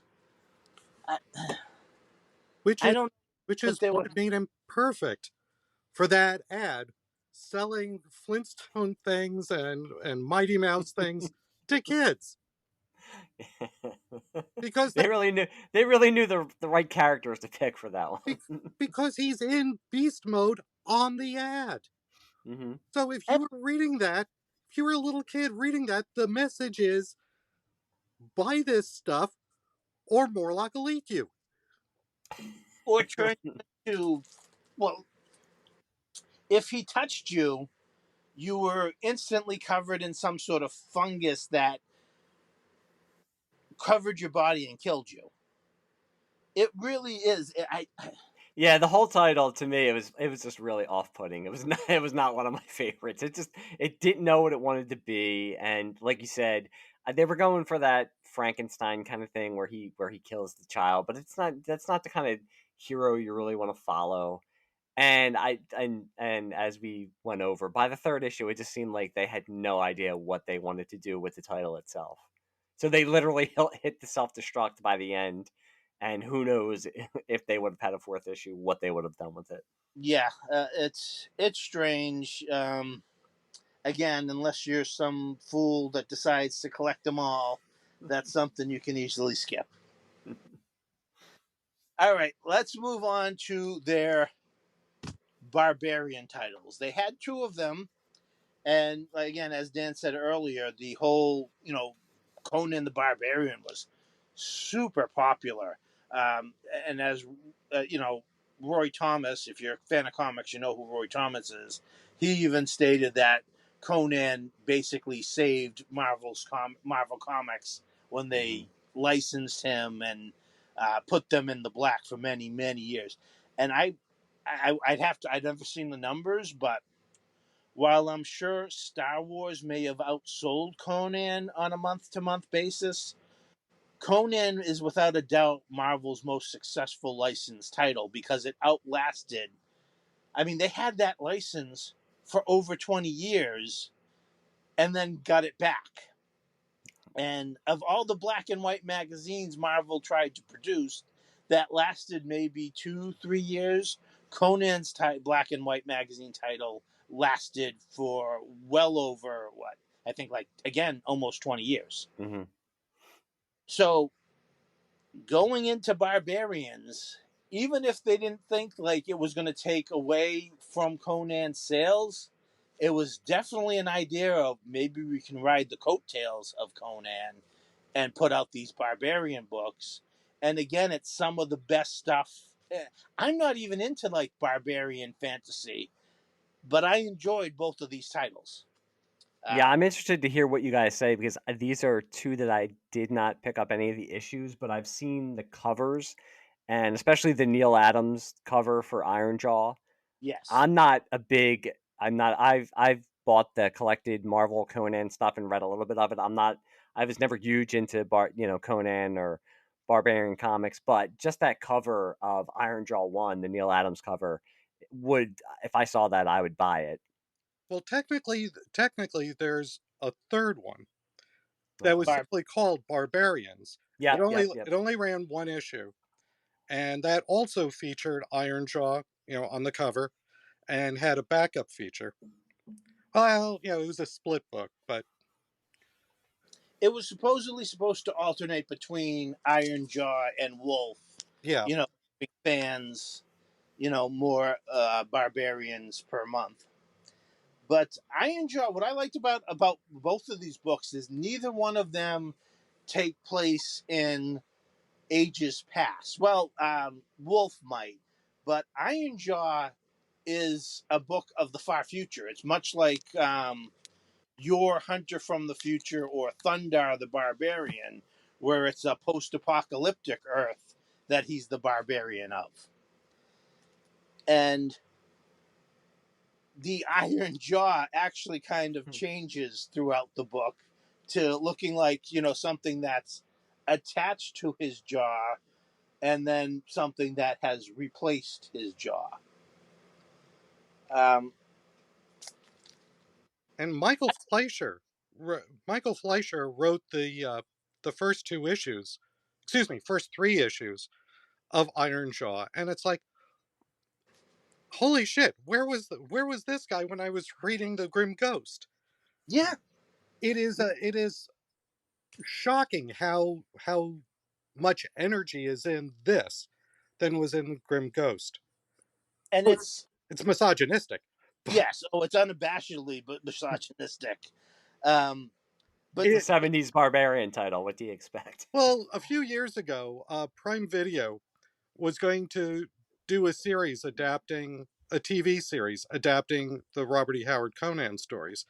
And then a woman took over programming and she said, "This is just toxic masculinity." To which I was thinking, yeah, yeah, yeah, what did you Duh. think it was?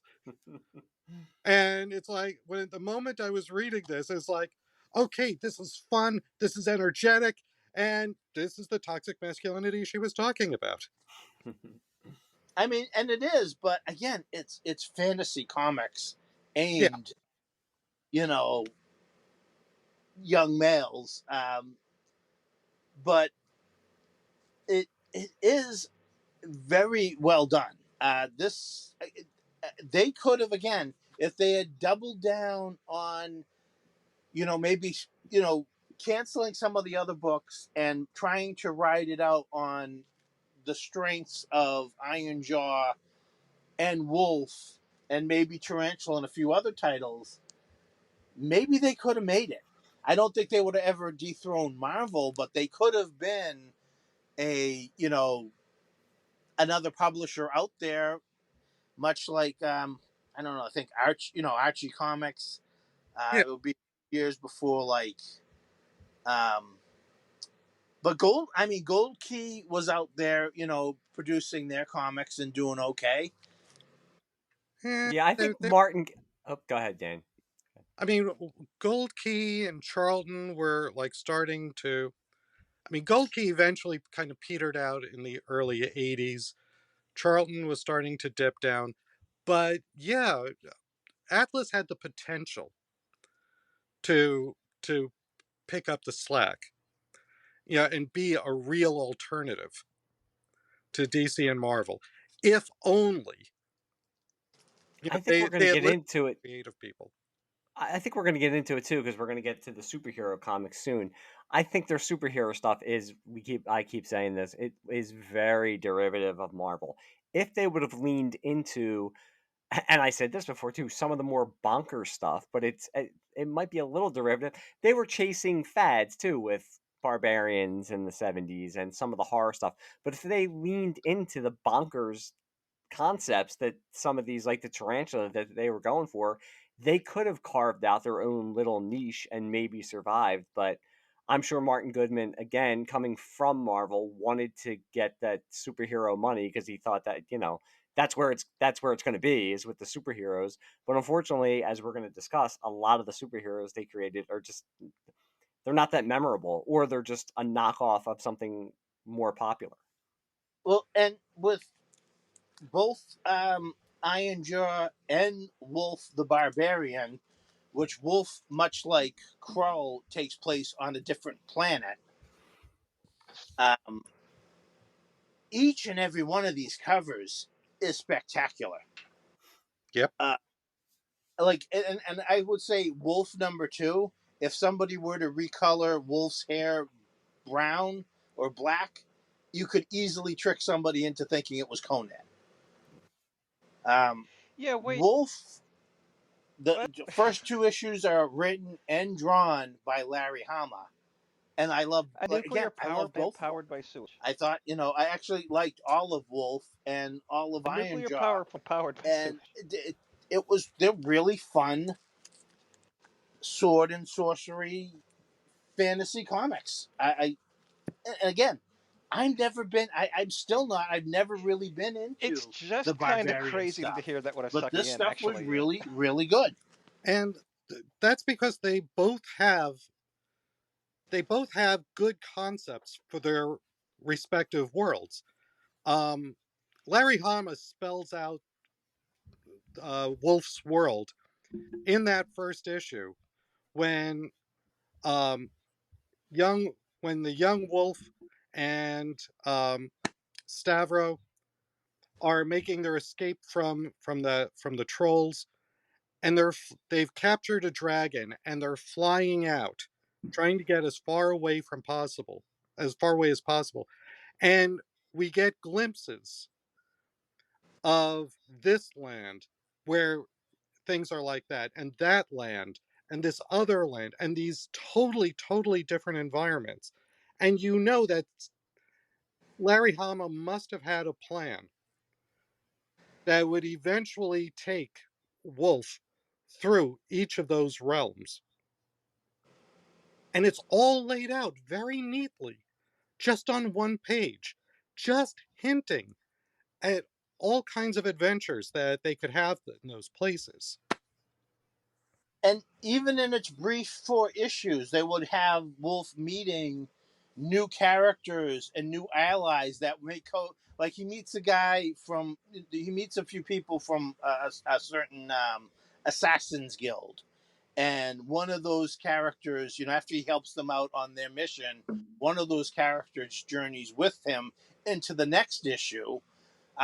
He leaves them, in that next issue, but it also set up the whole point that, yeah, Wolf is going to meet strange and interesting characters that will, join him on his journeys, and sometimes, maybe they'll make it to the next issue, sometimes they won't. It really set up that, you know, while we're following Wolf, we will get other characters and worlds and lands and adventures that, you can kind of follow along with, to kind of give you some excitement, and like, oh, maybe this guy, won't make it, because obviously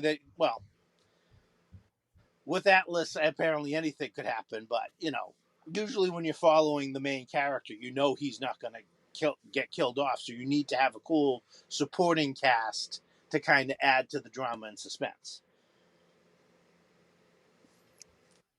Ironjaw was, his world is a little less defined, but there are enough interesting things in it that you want to see them explored.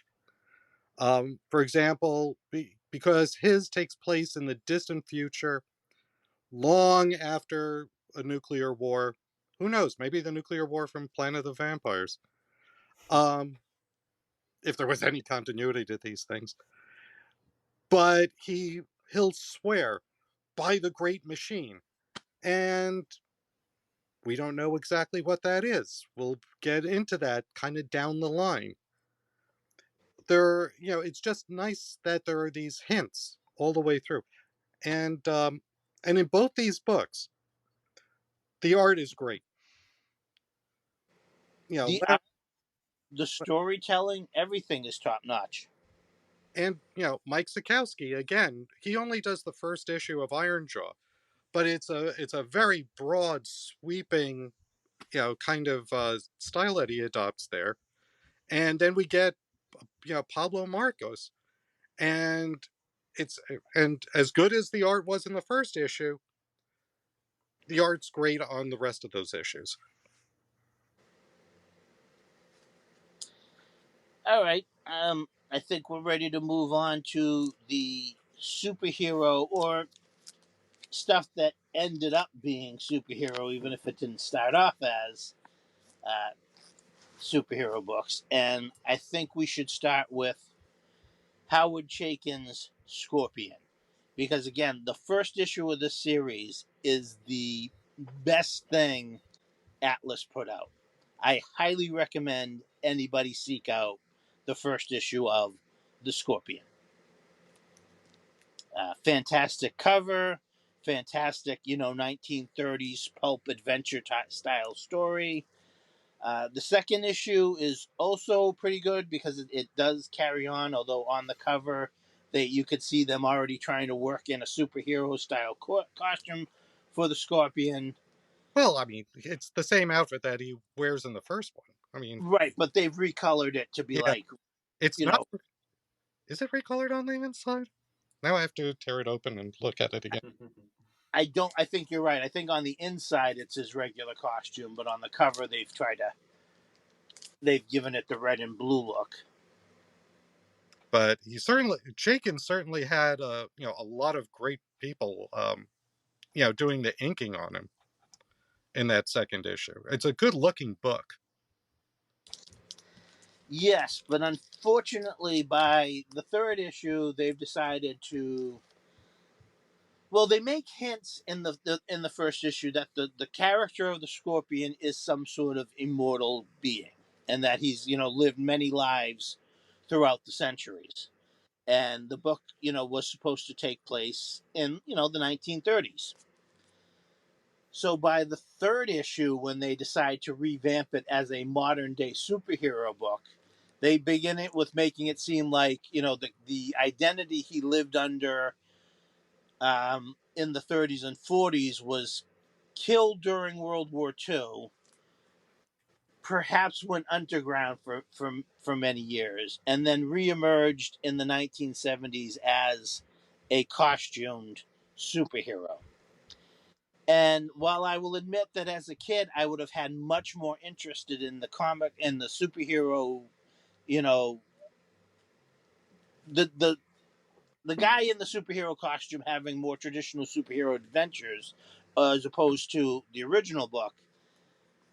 Older and somewhat wiser Matt realizes how good it was when it started out and how lackluster it became in that third issue. Yes. And that third issue, basically, they do the comic version of Wave of the Hand and just wave away his adventures back in World War II. And by the bottom of the first page, you have a superhero swinging out over the city, and they just say, okay, this is what it is now, and don't worry about all that stuff that happened. We'll get to it eventually. But now please follow this character that shares the name of the character from the first two issues, but has nothing to do with anything you just read. It's basically a completely different book. Yes. Yes. Yep. Yeah. The character in the first two issues makes it pretty damn clear that he's got a lot of skills. Everybody knows who he is, and he charges for his actions. He does not believe in just pure altruism. The No. third issue, he's happy-go-lucky altruistic. Yeah. And it's like, No. And he's bemoaning the fate of mankind and its cruelly and how cruelly humanity treats each other. Whereas, like you said in the first two, it's like, yeah, I can save your company, but you're gonna have to pay me for it. it's bewildering. I mean, they could have done something. I mean, if there was a genuine transition, they could have done an entire story about how does that guy wind up becoming the costume superhero. Yes, that would have been something interesting as well. Yeah. But instead, we get a very basic by the numbers superhero story. It's I mean, it's okay. There are some nods to the pulpy incarnation. I mean, after all, we basically have a masked villain, Nazis, magic. So I mean, there's a lot of pulp elements there, but it's squarely in the superhero mold. And if you're gonna try to recreate it, can you come up with something a little bit better as a villain than a Red Skull knockoff that you call the Golden Fuhrer? I mean, that's basically who he's fighting. Is just a Red Skull knockoff. So Well, again, I think they wanted to try to make the connection that this was a World War II, yeah, a World War II era hero, and now yeah. he is in modern day, continuing his adventures. That's like a certain other character that comic book fans might be familiar with. Mm-hmm. Heck, now that I'm thinking about it, on TV, when we went on the Linda Carter Wonder Woman series, the first season was set during World War II. It switched networks and was set in the modern day. And what was going on in her first story? People trying to resurrect the Nazi Party.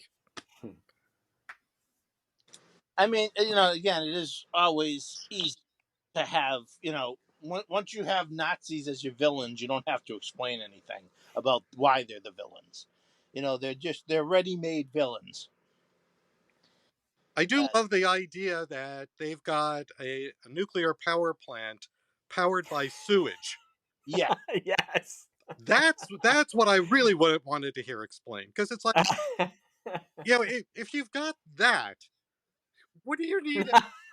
What do you need all this other stuff for? That could power an entire city. So not only does it create energy, Located under the World Trade Centers, right? yes. I mean, somebody was thinking, this is so crazy, it just might work.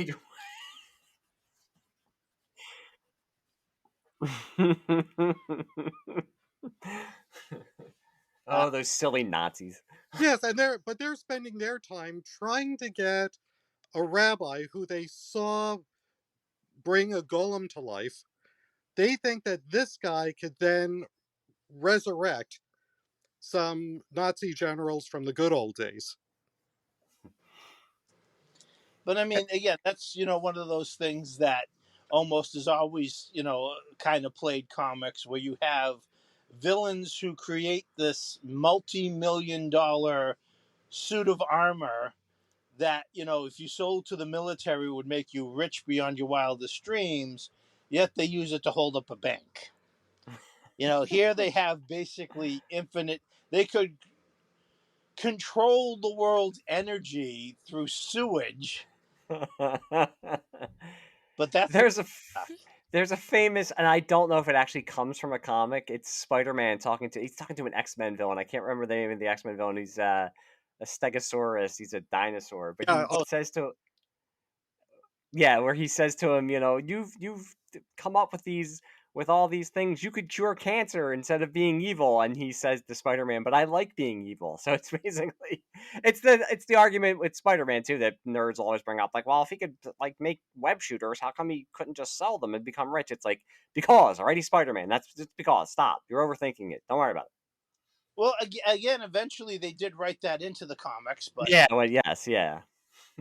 We should point out that the Scorpion did, in a way, live on over at Marvel Comics, as Howard Chaykin brought the character over, changed the name to Dominic Fortune, but kept everything else the same. I mean, if you look up Dominic Fortune, you're looking at the Scorpion.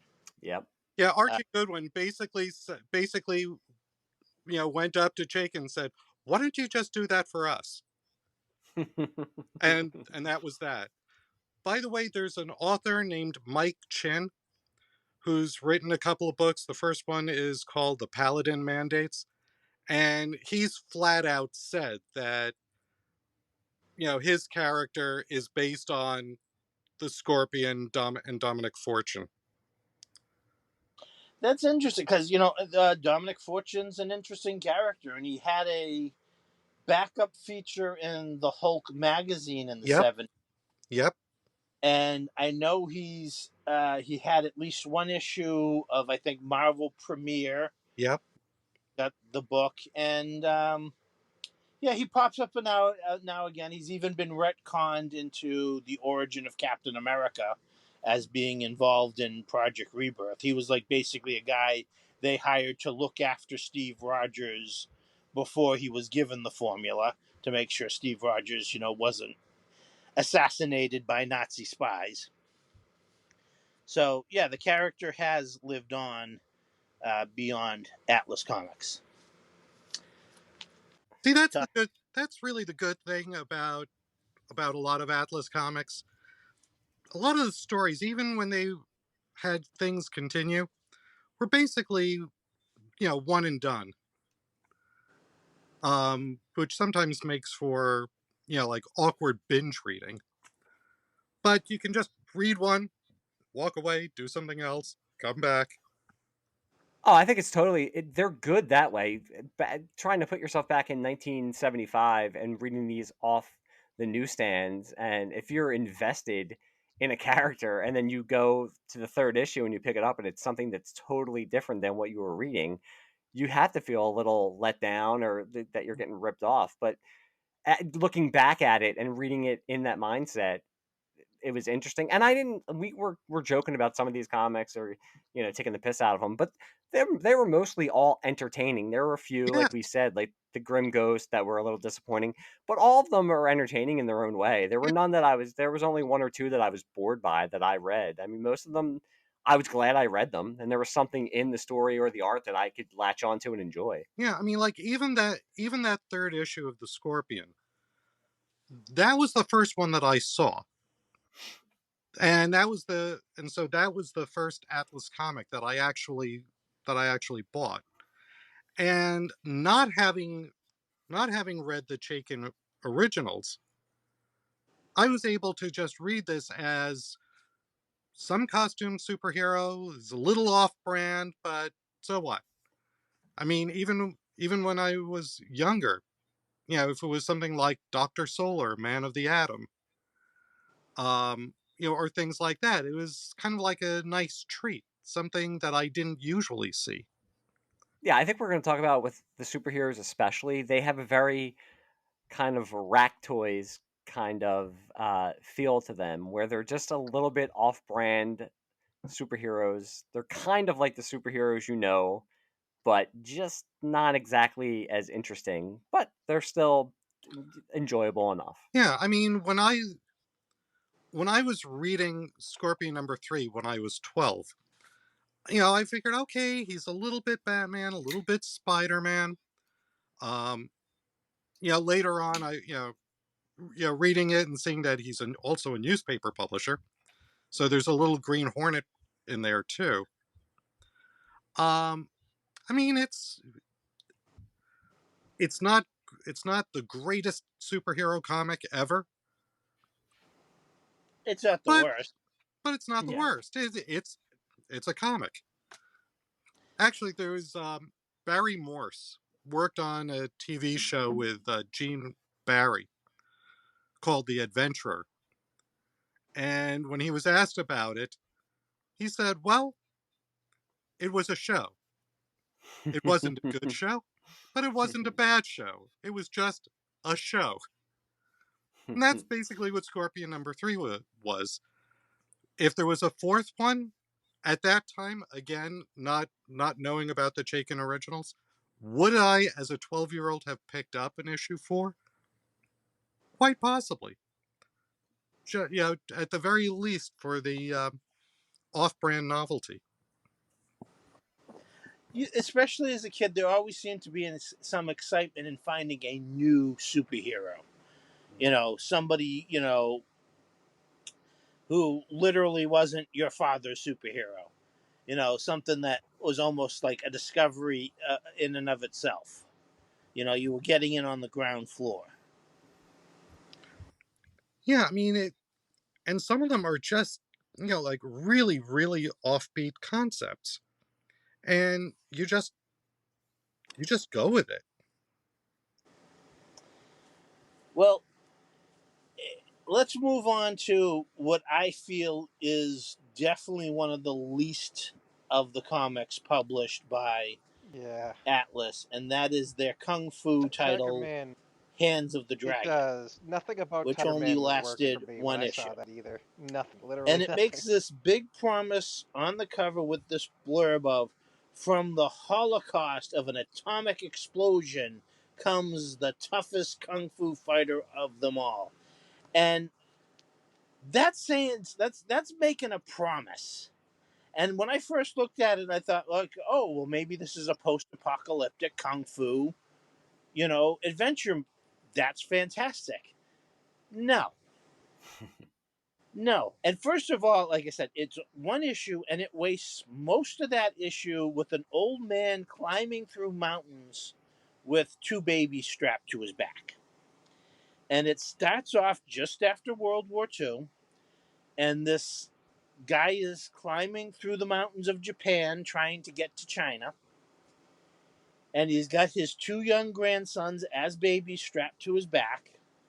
When apparently an atomic bomb that was dropped by the Air Force at the end of World War II, but didn't detonate right away, goes off. And somehow, this atomic explosion, which is described on the cover as a holocaust, that this old man and the two babies are nearby, the only harm is somehow one of the two babies strapped to his back is exposed to some radiation during the atomic explosion. We really won't find out too much of how this affects them, but other than the fact that this will be the evil twin that, as the two grow up and learn the skills of kung fu, the one that was irradiated is evil and has, atomic scars all over his body, and will of course kill the grandfather in a karate thing and disappear and be an evil guy. And the bad twin will work with an evil organization to kill a government official that the good hero will try to stop, fail completely, and become accused of being behind the assassination. And we never know where that ends up going because the book was canceled. It's a mess. It's dull. It takes too long to go anywhere, and then when it starts off on its journey, we're cut off by the end of the issue.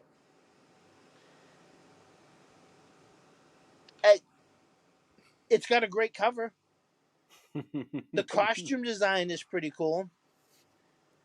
And even when I realized, okay, this isn't a post-apocalyptic kung fu tale, I still was like an atomic bomb goes off near this old guy and the two babies he's carrying, and only one is slightly how does that even work? This And then this is a world where you can get nuclear power from sewage.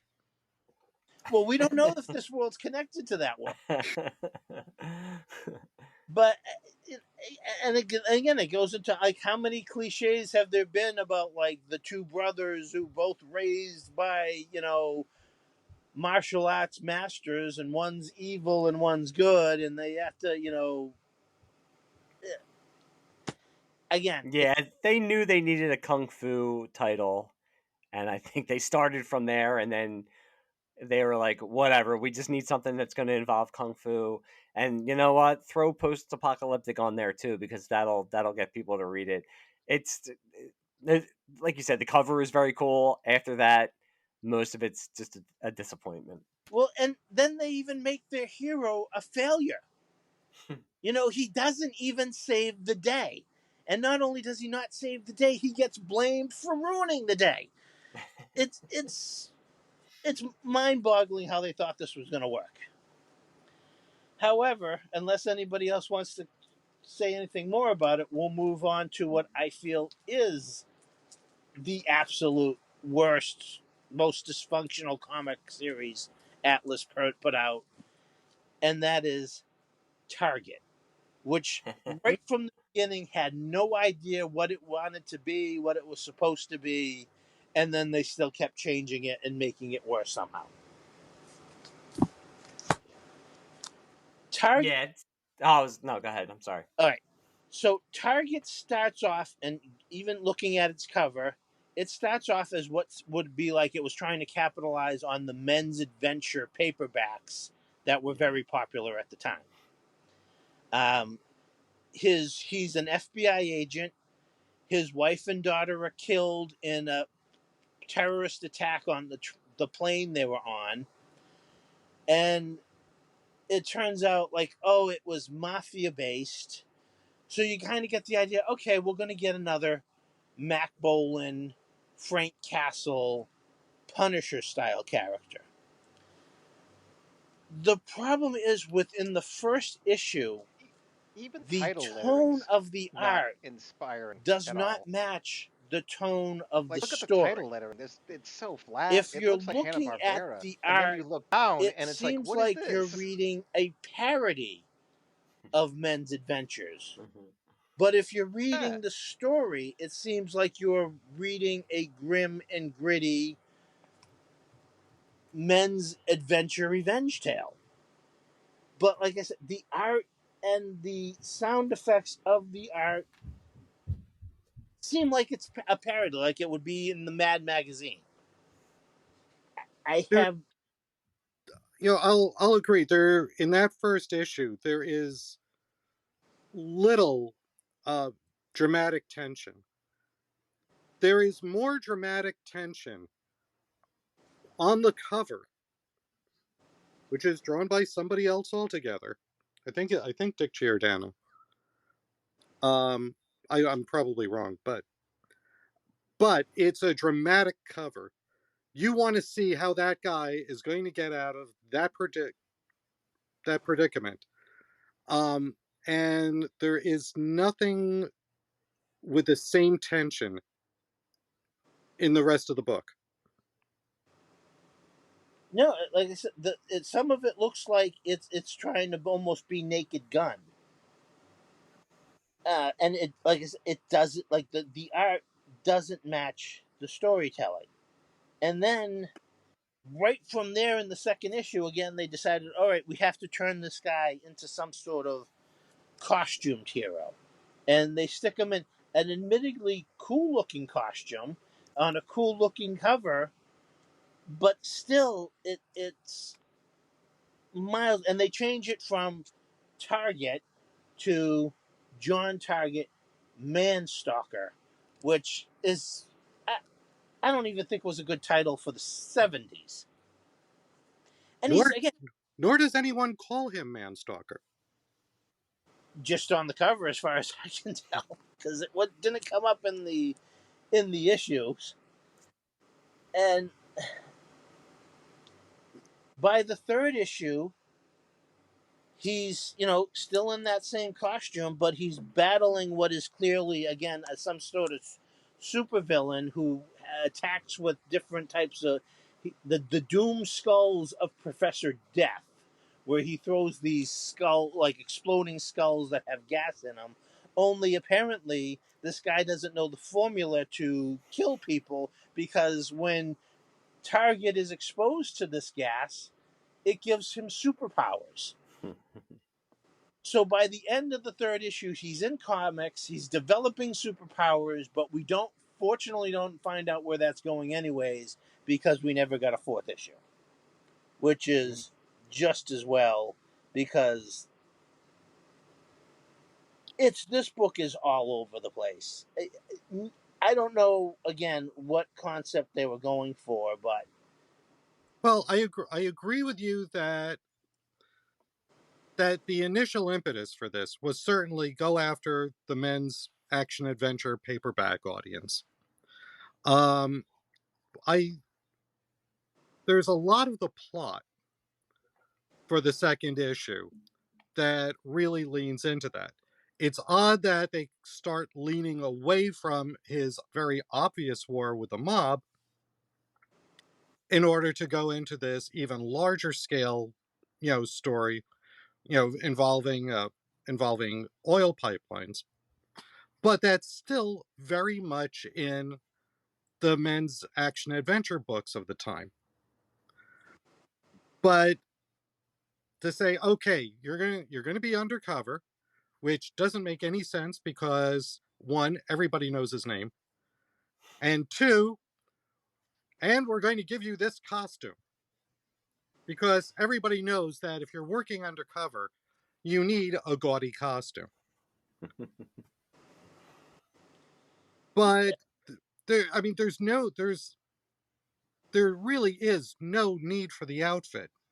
If it's bulletproof, he could have been wearing it under his clothes. It doesn't have to be a big, obvious, showy thing. And it almost seems like they were forced into that. Because there are scenes that have more drama in earlier in this issue, where Target is confronting some mafia guys in a darkened subway, or when he pulls an Uzi on some mafia guys who are chasing him in a department store. But yeah, then it's the whole thing just kind of takes a left turn. And that third one, it's like you're I agree, you're wondering just what it is they were going for. And even from the first issue, it is so all over the place. You can't tell what it's supposed to be. That's even before they start changing things up. And they have this whole scene where they fake fire him from the FBI for, like, oh, this way you'll be off the books. But what? Yeah. um just to jump ahead a little bit, uh they more recently they came out with a line of books, Atlas Originals, and they brought Rick Myers, who had worked, he co-wrote all 3 issues, and he was allowed to go back and retell the story his way without any of the interference that was obviously coming down from Martin Goodman. And just flipping through it, it seems like, okay, this looks like it is going to be more straightforward, men's action adventure. I'll have to actually sit down and read it to see if it lives up to that. But I looked, and it is indeed Dick Giordano who did the cover for Target #1, which is a really nice cover. But that's the only nice thing I can say about Target. Moving on to another not very good superhero book. This one went for 3 issues. It was Tiger Man. And unlike most of, the first issues and the covers that Atlas did, the cover of Tiger Man #1 is terrible. I agree. There's Yep. nothing about this that would make me want to get it. He looks very sad. The And cover, No, no. clearly, there's nothing intimidating about him because it's got the 2 thugs on the cover saying, "Yeah, Tiger Man, we killed your sister. So what? What you gonna do about it, Tiger Man? Oh, I'm gonna look sad and hang over my sister's body. Oh." no, the cover for issue 2 should have been the cover for issue 1. Or even issue 3. But unless anybody has anything they want to add to the whole Tiger Man debacle, I would just really want to recommend our listeners to check out Comic Tropes episode, which covers the first issue of Tiger Man, because there's no way I can do it as well as he did it. And you'll also get the visuals Yeah, Okay. that is all they should have. That is all they should have to do with Tiger Man, because Tiger Man is just, it's not good. It's, the art is bad, the storytelling is bad. It's just, it's terrible. I feel that, you know, we never want to just, we never want to denigrate anybody's work here, but it just looks like nobody's heart was into it. It's not a really original concept, and it's just boring, and it's easy to make fun of because he just looks like a little sad tiger, and it's a shame. Okay, well, hang on. I'm Oh. gonna give a dissenting opinion here. Cut him off, Mike. Let me put that microphone on mute. There we go.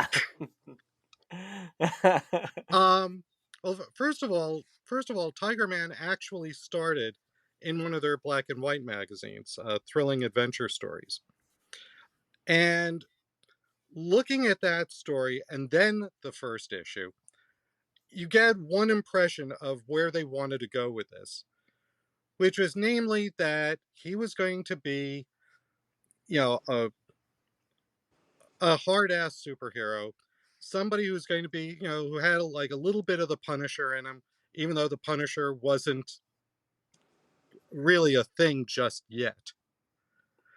That he was going to go after criminals and really lay into them. So we have that direction going. You know, it was going to, you know, he doesn't have super spectacular powers, and the villains he was facing were more realistic. That's there for the Thrilling Adventure Stories and number 1. Number 2 and 3, we get a different writer. We get Steve Ditko on the art. And now we're moving more into superhero territory, and we're starting to see him get, you know, a supporting cast, and they're starting to marvelize him. They're starting to go into this direction where they're, you know, where he's basically questioning, you know, what it is that he's doing. Because on one hand, he's a doctor, and he should be healing people, but on the other hand, he feels compelled to rip them to shreds. Much like the other characters who feel compelled to eat their victims. You know, and it's, I just found it interesting to see where either direction with either creative team would have gone with this. You know, would they have been better off like leaving him in a black and white book and really pushing him, you know, into Punisher going after, you know, realistic criminals? Would they have been better off just sticking with people who are more like supervillains? I don't know. I just, maybe, you know, maybe I have a slightly different opinion here because like I saw the image, you know, of Tiger Man like way back in the day, and so it just was one of those things that kind of just stuck with me. I'm sure we all have characters who, you know, we saw at some time and said, huh. And but I don't know. I mean, we have two, like I said, we have two very distinct approaches here. They're both in their embryonic stages when, you know, when they were cut off. And, you know, it's more, to me, it's even more clearly schizophrenic than even Target was. But that's me. I tried to like it. I wanted to like it because when you see him on like the second and third issue, he's kind of a cool looking character, and he could have been one of those, you know, early gritty, savage superheroes that were emerging at the time. But and it just didn't work for me. Maybe I, maybe if I'd read that his first appearance in one of the black and white magazines, I would have seen something different to start out on a more positive note. But you know, yeah. unfortunately, my first experience with the character was the first issue of the comic, and I don't know, just didn't Yeah. hit me. Dan, I appreciate your opinion, and I just want to say thanks for guesting on these 2 episodes, and you'll never be allowed on again. No, I'm with Matt. Like I just can't. It's first impressions stick with you, and I just couldn't get past the cover of the first issue, and just the first issue itself. It just No, the first issue cover is terrible. I haven't a clue why they thought that was a good idea. it looks like it's not done. It looks like it's a sketch almost that they just threw onto a cover. The mask looks terrible. Everything that you guys, I mean, he looks defeated. It's like you don't want to start off being defeated.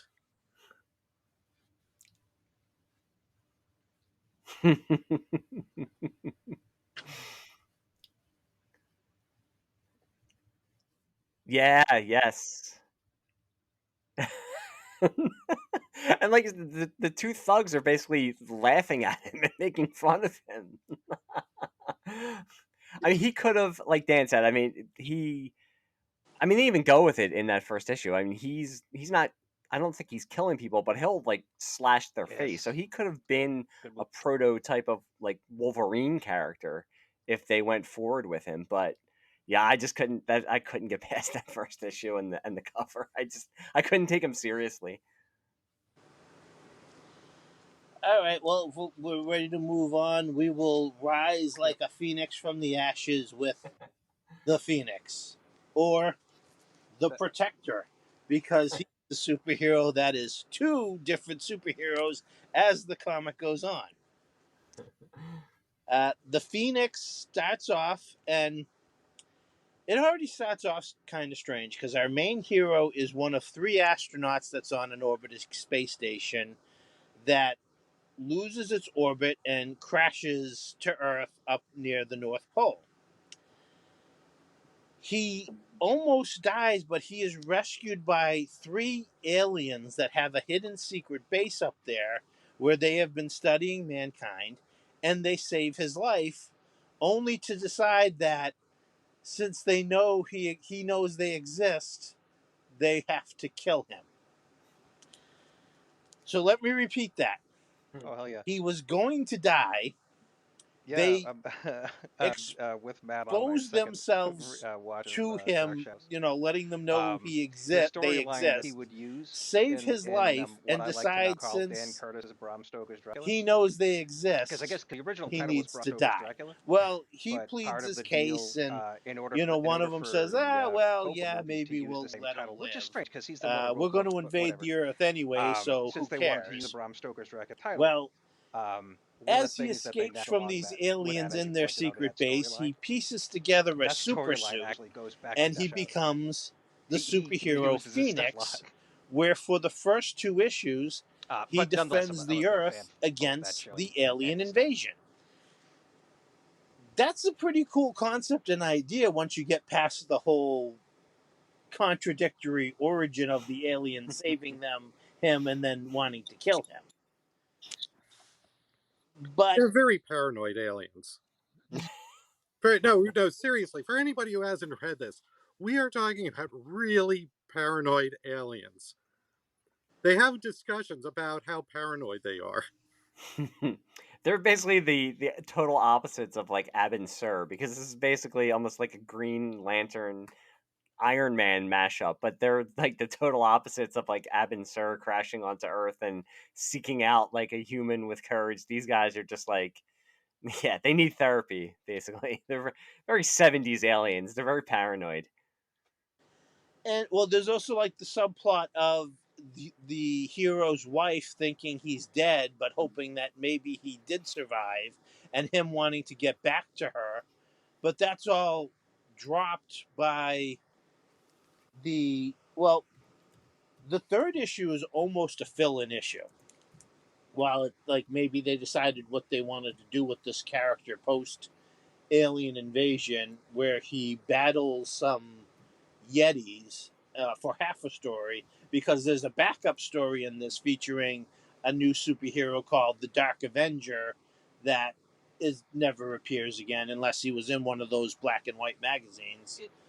That Broderick I'm sorry, art it both looks very good, but it also looks like on the By Avenger. like It's Pat it also, Broderick. it also looks a movie prop of a comic book. It's a decent You know what I looking mean? character. But The it's very story's a good. little silly, where the Dark Avenger is the henpecked.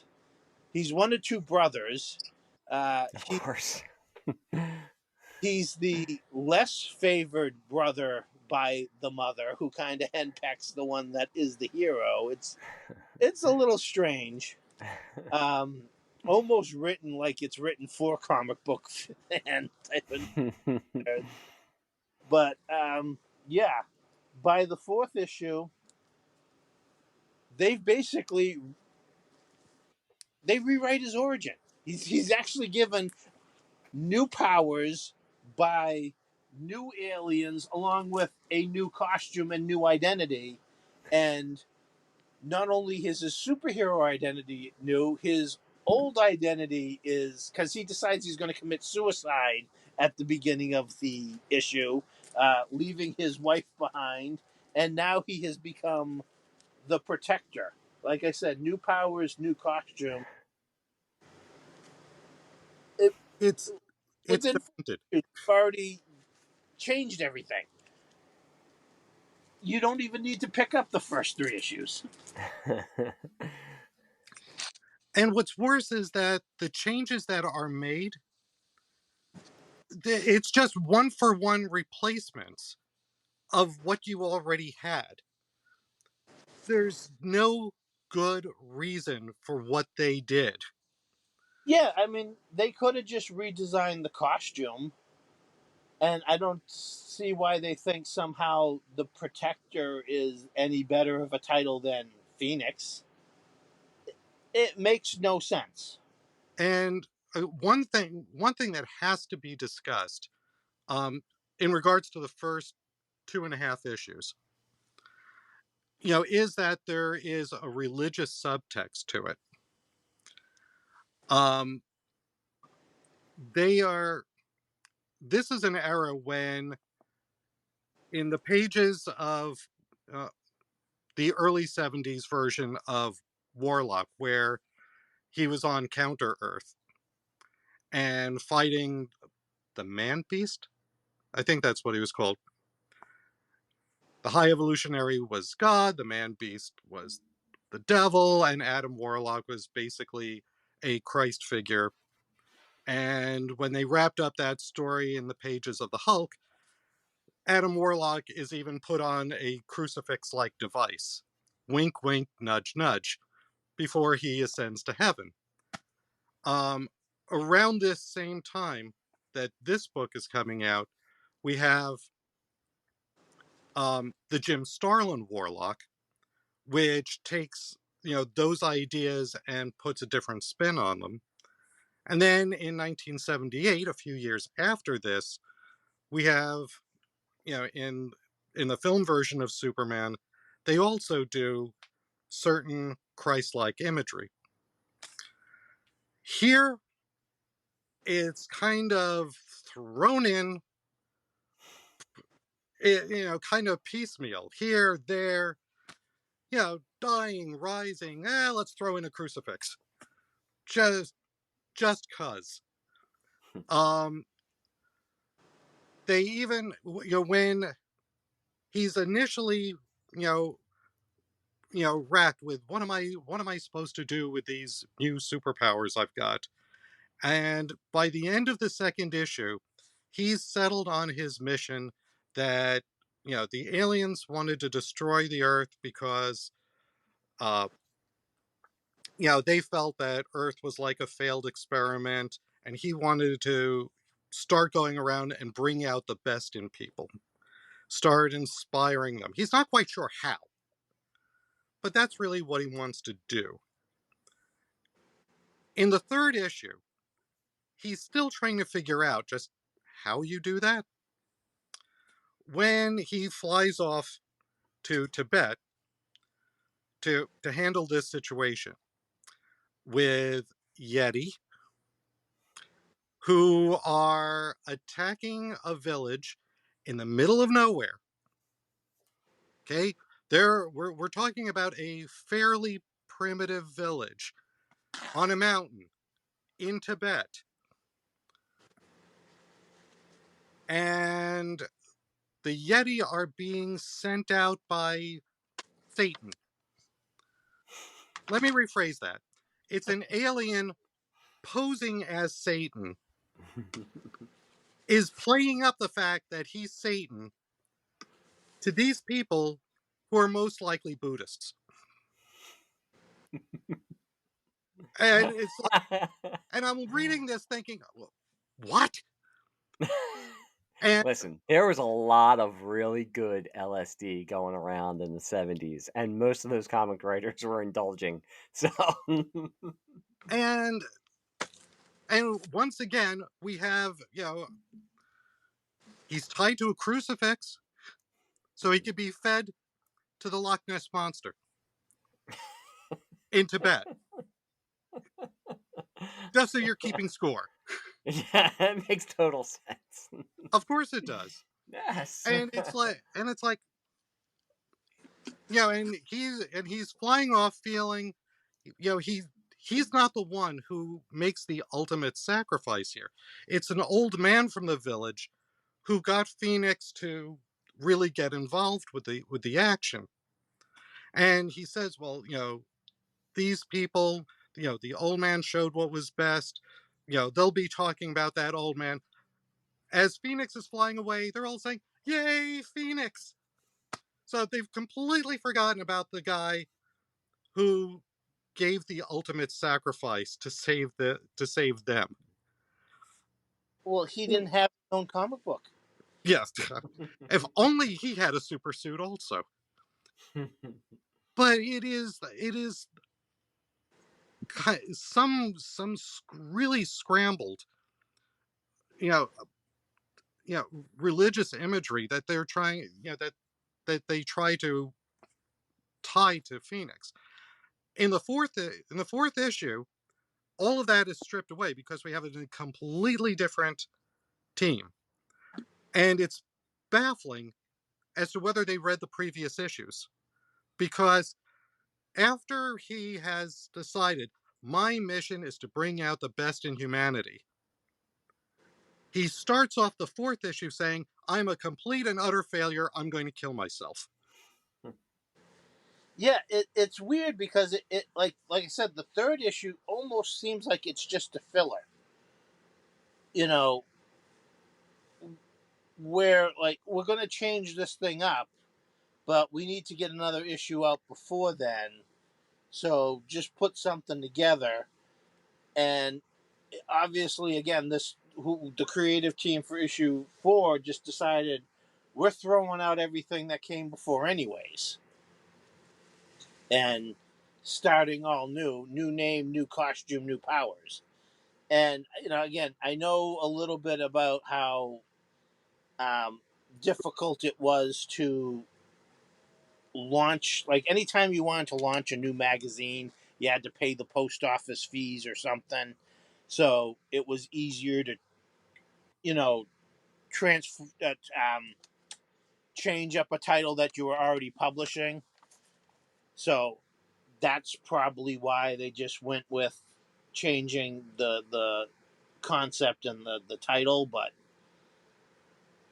And, it's a completely new series by the fourth issue. yeah, and the new aliens, by the way, the new aliens come in and explain they killed off all the old aliens that were attacking. So now you have to deal with them. Then why do we need new aliens? Yeah, and they Give him new power. yeah, and they tell him his mission is to save humanity by first saving himself. So we're kind of shifting from religion to I'm okay, you're okay. Again, it was the 1970s. It certainly was.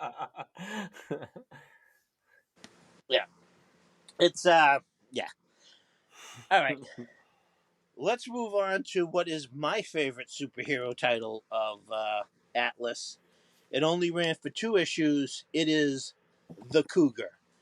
And it's basically superhero who battled classic monsters, at least for the first 2 issues. And what's fun about it is the Cougar is basically the fall guy before the fall guy, because he's a Hollywood stuntman who also dresses up as a superhero to fight crime. Uh, he's called the Cougar because apparently his one chance to be the star of a movie was in a superhero adventure film called The Cougar that failed at the box office, but he figured, you know what? I enjoyed playing a superhero, so I'm going to be a superhero and keep the costume. And since I make enough money in my day job as a Hollywood stuntman, I can do that. And in the first issue, he's a stuntman on a vampire film that's filming in Europe near a castle that turns out to be occupied by an actual vampire, and he ends up having to do battle with that vampire. In the second issue, we find out a little bit about the Cougar's origin and how he grew up in the deep swamps with his family. He had an older brother and his dad and his mom, and there was also a witch that lived in the neighborhood of the swamp.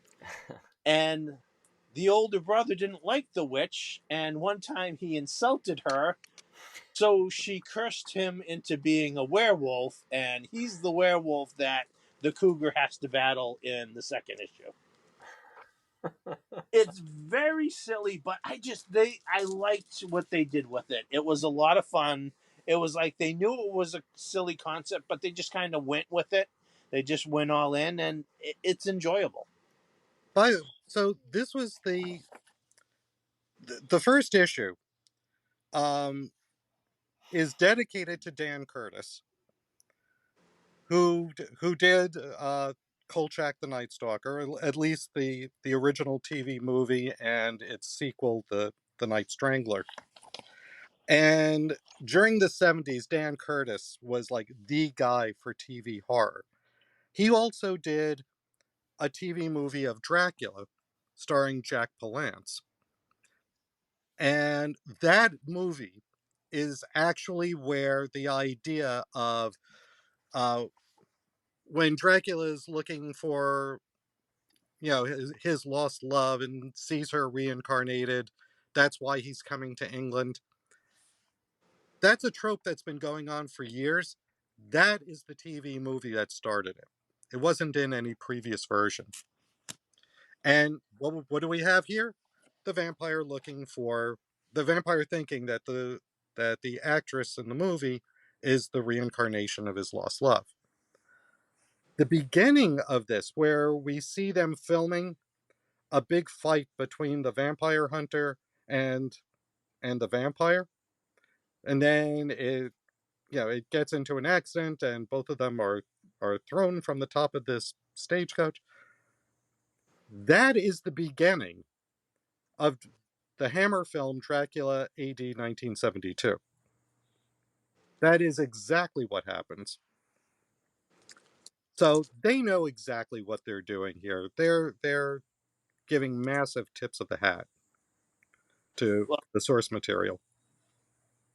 Todd is actually become one of Dan Curtis's biggest fans last few years.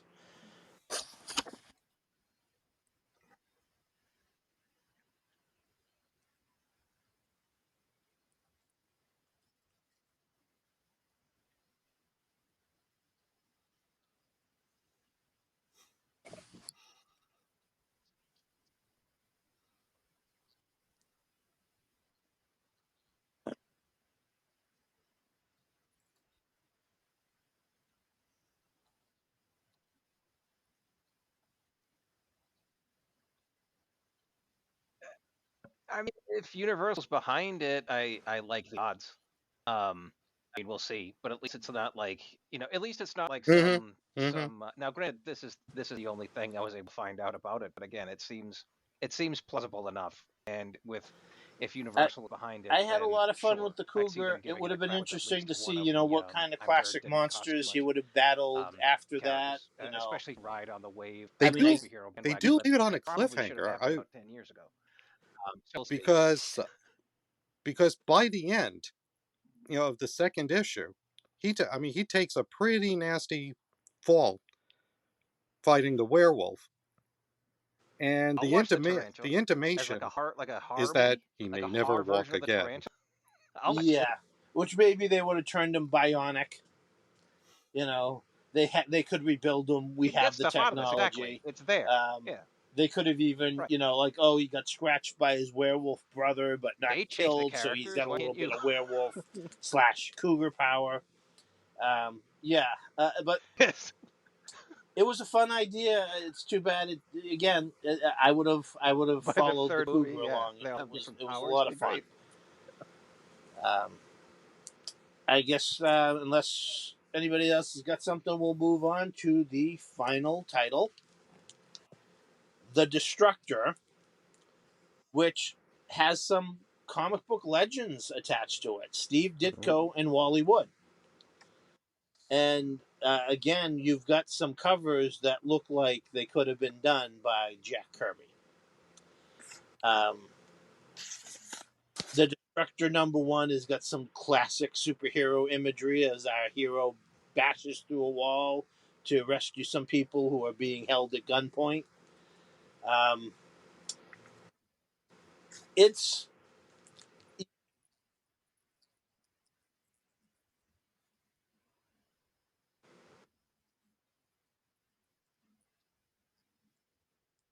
you're right. It Yeah, that's a really good description. Yep, it looks like something. Yeah, it looks like you can't use a DC or Marvel comic, so we need to have somebody reading a comic book just make something up real fast.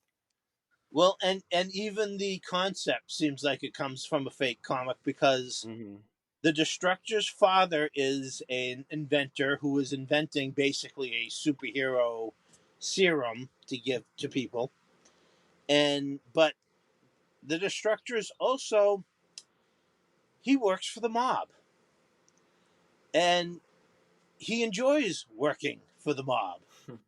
But when the mob kills his dad because he walked in on the wrong conversation, uh, they try to rub him and his dad out. But the dad uses the serum on his son, who then becomes the Destructor. And there's some really crazy stuff. Like as he takes his revenge on the mob as the Destructor, the mob finds out that when we didn't kill off uh, he survived our attempted hit on him.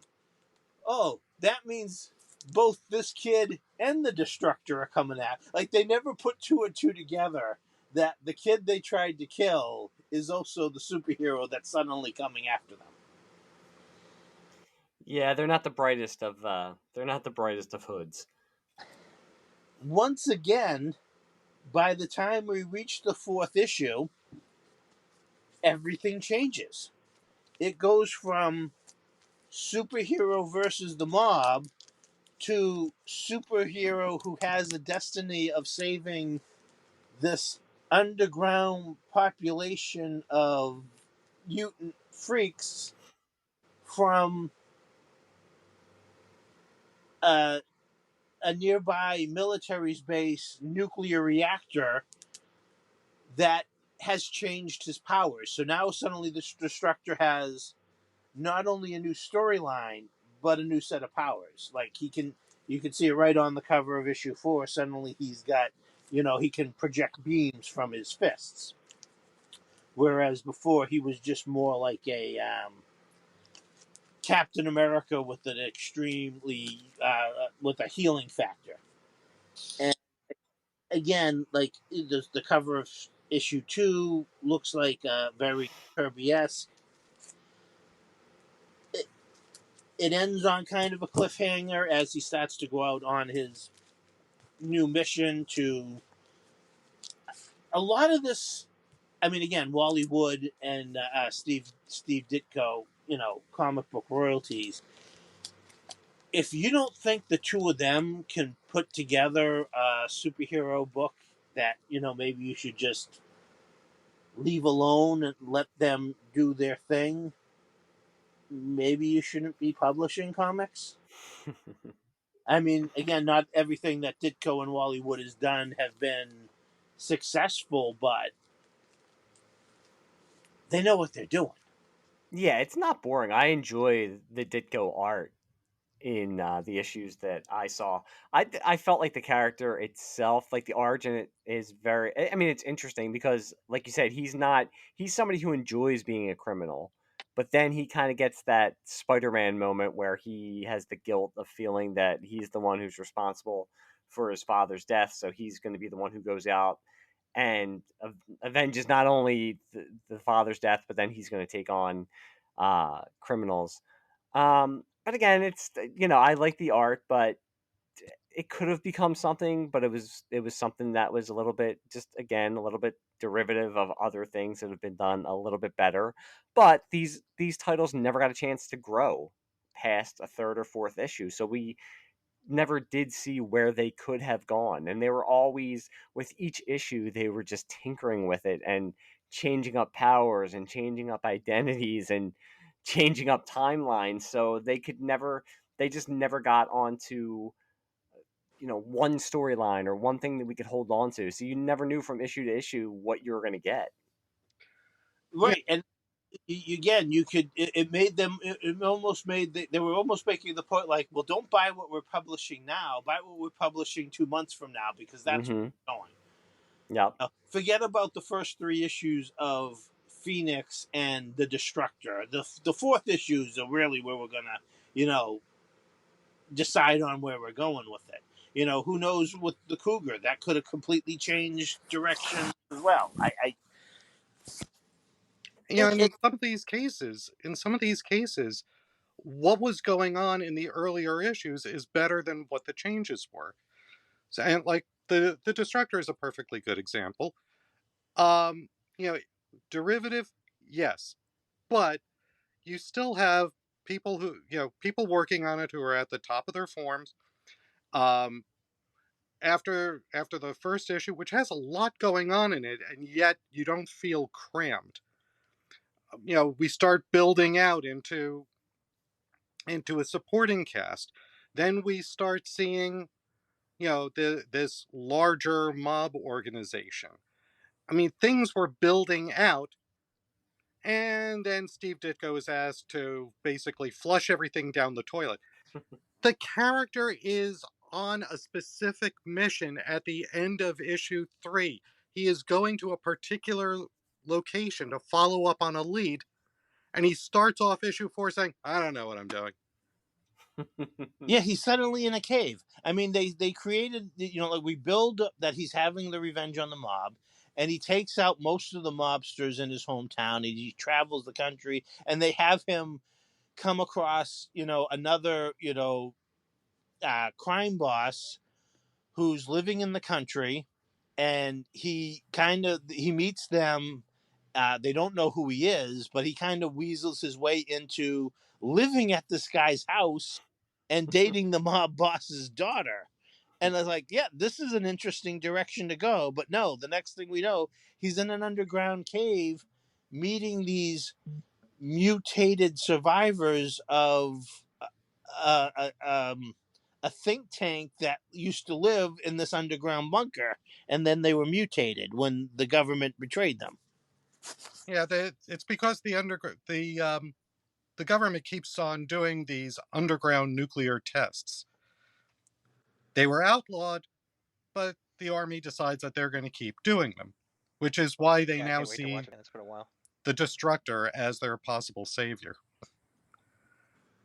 You can translate. Now, what I want to know is this. Yeah, they'll be able to translate. If you have a hero called the Destructor, how come he never fought a villain called the Reconstructor? He hadn't destroyed enough yet to give him his place in the book, I guess. But somebody once said that the Destructor was kind of like if Flash Thompson had become the hero. That's a great description. And it's like, yeah, I can see a lot of that. The guy who's on the wrong side of the tracks and is suddenly thrust into being the hero. Because certainly being a good guy is something that he mocked his father for. Yep. Until he becomes the victim of crime, himself, after he sees what happens to his father, who is not involved in any of this. And then he decides, Dad wanted me to be a superhero. That's what I'm going to be. But And still thinking like, yeah, like the way the mob does. well, right, because he's one of those, one of the rare lethal heroes. He does not hold back from killing. Um, he is the destructor. It's almost again like the men's adventure heroes, or the darker heroes that were emerging at the time. He looks like one of your typical superheroes, but his attitude is a lot of the lines of revenge. He's a superpowered Punisher in many ways. Yeah. And actually that gets into a point that I had been thinking of just looking at the Atlas line in general. Is that, I mean, like DC had very clear-cut superheroes. Marvel had heroes, they had problems, they were misunderstood, but they were still clearly good guys.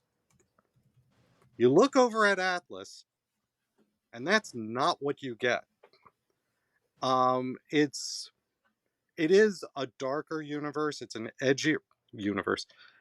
Yeah, it's a darker line. It's an edgier line. It owes more to the pulps and the men's adventure paperbacks, of the time than it does to anything else. I mean, there are nasty people doing nasty things. They just happen to be the good guys. And this could have been their niche. This just could have been what they used as their identity to set them apart from Marvel, instead of just trying to look like Marvel. Yeah, and that comes down to Martin Goodman's interference. If he hadn't always been saying, no, I want this to look like Marvel, it's not selling like Marvel, make it more like Marvel. If he had just let them go and do their thing. I mean, his people said Marvel got to be this way because they've been at it for the last 15 years. We are just starting at ground zero. And he wouldn't listen to what his creative people and what his editors were telling him. They could have had something different. And it seemed like that one of the things they mentioned when they started forming the lines, and they're like, okay, we're going to have a line of full color comic books and a line of black and white magazines. Jeff Rovin, you've edited black and white magazines, and Larry Lieber, you've edited color comic books. So Lieber, you edit the black and white magazine line, and Rovin, you why? Let's try something different. Okay, you should try something different, but you should still give people the jobs that they're familiar with when you start out. And I also wonder if maybe it would have been a better idea. Yeah, paying those higher page rates to attract the talent was a good idea, but maybe that was something they should have waited on instead of putting out more money, because they must have spent a ton of money before they were getting those books even out to see what the sales would be.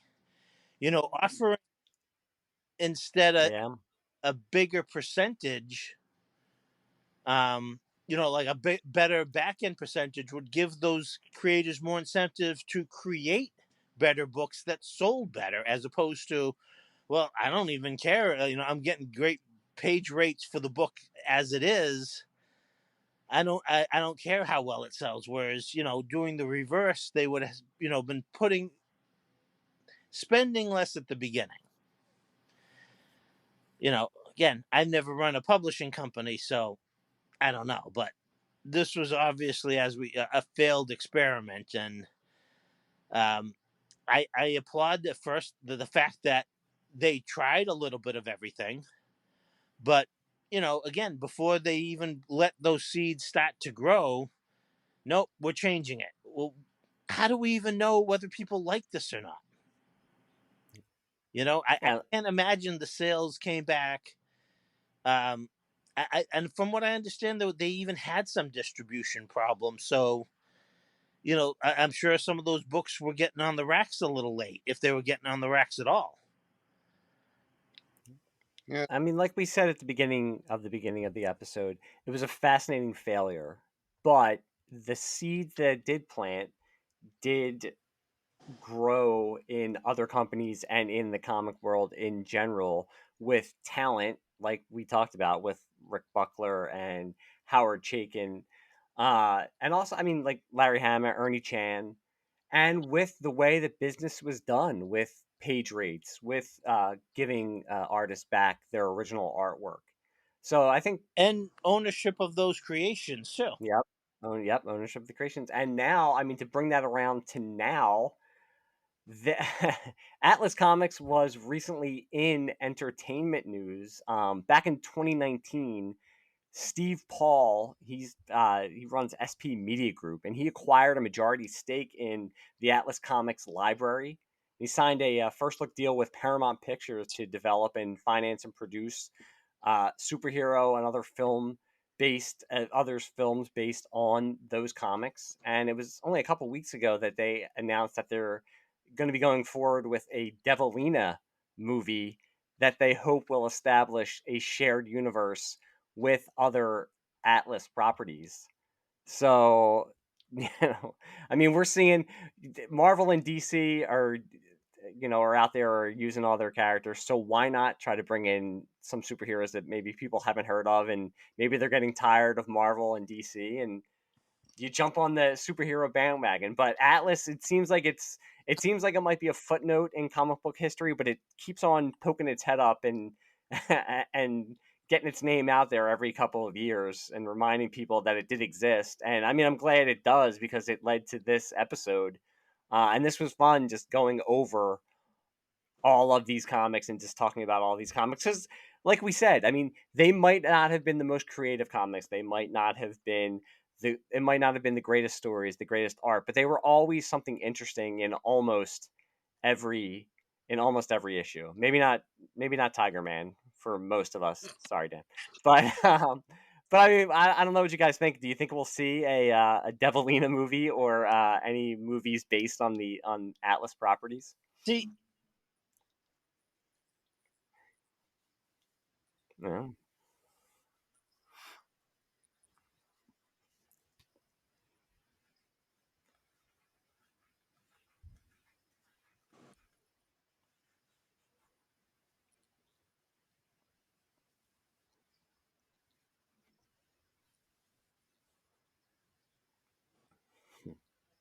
Yeah.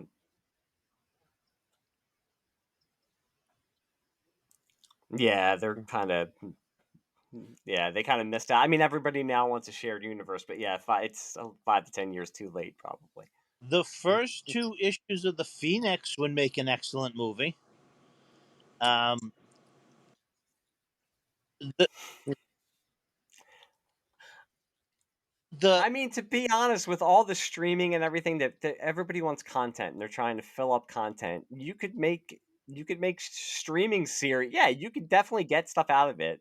And it doesn't have to be exactly. You can take the concept and run with it. I mean, there's so many concepts. Yeah, exactly. Seriously, they can do it. They should do it like the comics, and by the third episode, you tune in, and it's just totally you're like there's different characters, there's different stars. You're like, wait, what am I? Wasn't this set on like yeah, post-apocalyptic Earth, and now they're like all living in an apartment in New York, and they have jobs. I don't understand what happened.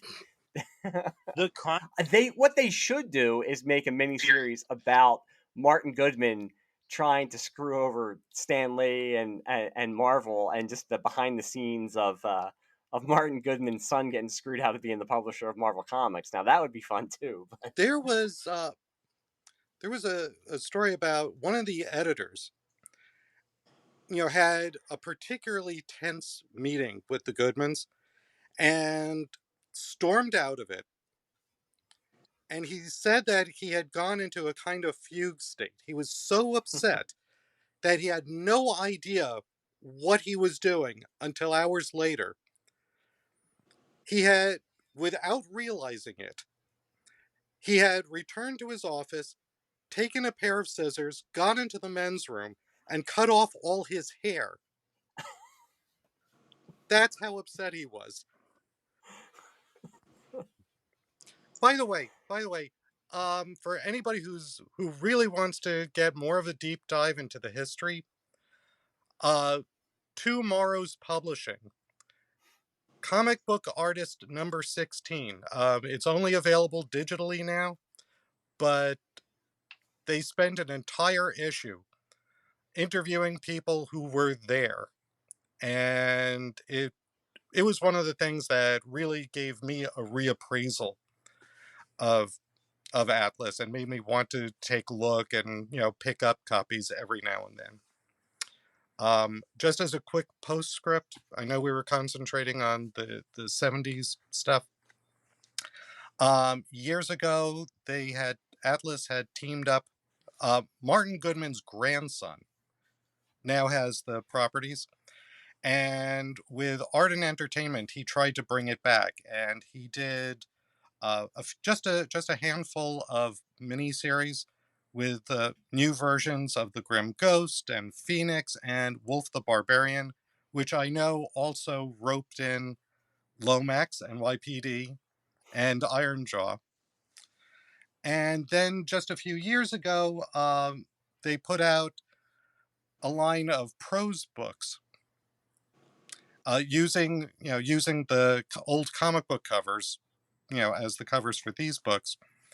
And they did Target. Hang on, let me look at my shelf. It was Target, Bog Beast, and a character that they didn't publish, but they almost did, by Steve Ditko, called Wreckage. And as an anthology, thrilling adventure stories. So So it really should be like Atlas, the company that will never die. It seems like it always, like I said, it always rises like a phoenix from the ashes every couple of years. I mean, I'm sure it has its. We're not it. It's not like we're doing this episode and nobody has ever heard of Atlas. It's just that it's so interesting to go back and look at all of these because they lasted so little of a time, but I mean, obviously, like I just said, I mean, they still every once in a while the name pops out there, and maybe they'll make movies. They have prose novels, like you said. I think it was 2010 or 2011. They tried to create a shared comic universe and bring the characters back. So there's obviously, there's fans out there for the comics, and I'm sure in a couple of years you'll hear something again. Maybe you get the Devilina movie. You never know. I've become a fan. I enjoyed a lot of this stuff. Even the ones that I found disappointed, there was something there. Like I was really disappointed by the Grim Ghost, but the concept is great.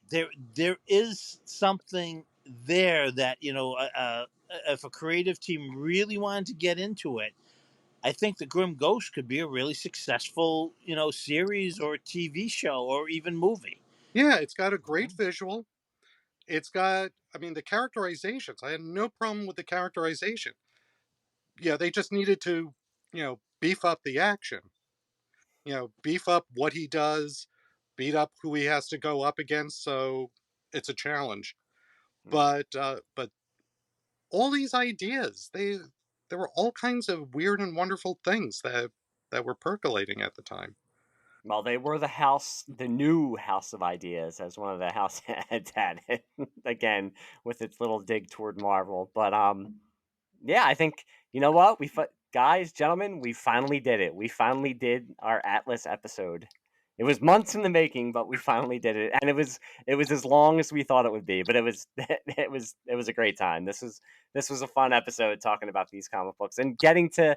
It was fun that we did this because it made me seek out some of these comics and read them, and know like I just said, knowing about Atlas, you always kind of in the back of your mind you think they didn't last that long. They're probably terrible, and then you read them and I think like we all said, they're all interesting. So to all the people listening, you should go out. Most of these, except if you're really a big fan of Vicky and you need to get those Vicky comics, they're not that expensive. I mean, I'm sure you find them in back bins all the time. But yeah, they're all you're gonna find interesting stuff. Some of it people will like. I mean, just all of us on here making fun of Tiger Man. Dan will go to the mat defending him. But yeah, everything that you're gonna find interesting, fun stuff. It's almost never gonna be boring. I mean, yeah, even my dislike of Tiger Man, I don't even think it was the worst book. Nope. and I don't regret reading it either. But it just like it could have been better.